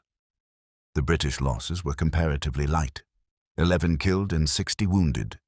The indigenous warriors, though few in number, fought with great effect and lost 5 killed and 9 wounded. The Americans reported 90 killed, but their total killed and wounded likely approached 300. The Battle of Queenston Heights was a brilliant British victory. Yet the death of General Brock cast a deep shadow over the triumph, so deep that throughout Upper Canada the news was received not with rejoicing, but with sorrow, as though the victory itself had been a loss. During the battle, Brock's body lay in a house in Queenston. When the firing along the Niagara River ceased, it was carried to Fort George and buried beneath one of the bastions. Beside him was laid his brave and loyal aide-de-camp, Lieutenant Colonel MacDonald. At Brock's burial, a gesture of true chivalry was made. At the request of Lieutenant Colonel Winfield Scott, a noble soldier and worthy opponent, the American flag at Fort Niagara was lowered to half-mast, and minute guns were fired in time with those of the Canadian mourners across the river. To the Americans, Brock's death seemed equal to a victory. In his 4th annual message to Congress, President Madison said, "Our loss at Queenston has been considerable and is deeply to be lamented. The enemy's loss, less ascertained, will be the more felt, for it includes among the killed the commanding general." Chapter 10. Tributes to a Hero's Memory. The grief for Brock's death was deep and sincere, felt across Canada and throughout the Empire. When the news reached Quebec, the Gazette called his death a public calamity. Lieutenant George Ridout, who had fought bravely at Queenston Heights, later wrote that Brock's loss was beyond repair, that his moderation and impartiality had united all parties in declaring him the only man worthy to be at the head of affairs. Colonel Robert Nichol, who loved Brock dearly and was loved in return, wrote sorrowfully, "Our situation has materially changed for the worse. Confidence seems to have vanished, and gloom and despondency have taken its place." When word of Brock's death reached England, Earl Bathurst wrote to Sir George Prevost, "His Majesty has lost in him not only an able and meritorious officer, but one who displayed qualities admirably fitted to dismay the disloyal, to reconcile the wavering, and to inspire the great mass of the inhabitants to resist the repeated invasions of the province." On July 20th, 1813, the British House of Commons voted to erect a monument to Brock as a mark of gratitude for his service. The monument, costing £1,575, was placed in St. Paul's Cathedral in London. His 4 brothers were granted 12,000 acres of land in Upper Canada and an annual pension of £200 each for life. As mentioned earlier, a special memorial medal was also struck in Brock's honor. These tributes from Britain showed how highly his courage and sacrifice were valued, the supreme sacrifice of life itself for the sake of his country and the Empire. A magnificent monument was later raised on the field where he fell, on Queenston Heights. Standing 135 feet high and 485 feet above the Niagara River, it marked the spot where Canada's defender had given his life. On October the 13th, 1824, exactly 12 years after the battle, the remains of General Sir Isaac Brock and Lieutenant Colonel MacDonald were moved from Fort George and laid in a tomb beneath the new monument. Thousands gathered for the solemn ceremony, including many Americans who came to pay their respects to the man whose bravery and honor had saved Canada from their armies. On April the 17th, 1840, a man named Lett set off a large charge of gunpowder beneath Brock's monument, destroying it completely. Lett, one of the rebels of 1837 who had fled to the United States after the uprising failed, hoped to take revenge on Canada by demolishing the monument that every Canadian held dear. But his cruel act only deepened the nation's love for Brock and strengthened their resolve to honor his memory. A great public meeting was held at Queenston soon after, where it was unanimously decided to build a larger and finer monument a short distance from the ruins of the old one. In 1853, the foundation stone for the new memorial was laid by Lieutenant Colonel MacDonald, brother of the officer who had fallen beside Brock. The monument was completed in 1856. Rising 190 feet from its base to the noble statue of Brock that crowns it, the new structure stands in commanding splendor, an enduring symbol of courage and devotion. Through it, Brock still speaks to Canadians, calling them to guard the freedom he died to preserve. Few soldiers in British history have been honored so highly. Yet Brock had not won a great series of battles, and his service was carried out in what was then a distant part of the Empire. Even in Canada, other generals later gained more notable victories, at Chrysler's Farm and Lundy's Lane, than his conquest of Detroit. Why, then, was he so greatly revered? Because everyone knew that through his preparation, leadership, and foresight, Brock had saved Canada. His boldness and vision before the war gave the province its strength. Though his final charge up Queenston Heights ended in death rather than victory, his courage inspired his men to triumph after he had fallen. His spirit seemed to fight on with them through every battle that followed in the War of 1812. His words, his example, and his sacrifice continued to lead when his life was gone. Brock's spirit still stirs in Canada. Should danger ever threaten again, his name would rouse the nation more than any other from its past. The hill where he rests has become a place of pilgrimage, a Canadian Mecca. Each year, thousands visit his monument, and as they stand before his grand tomb, their love of country deepens as they remember the man who gave his life so that Canada might live free within the great British Empire. Brock, though dead, still lives. In Canada's Hall of Fame, his name stands highest, and in the hearts of Canadians, his memory remains one of the most deeply loved and enduring of all.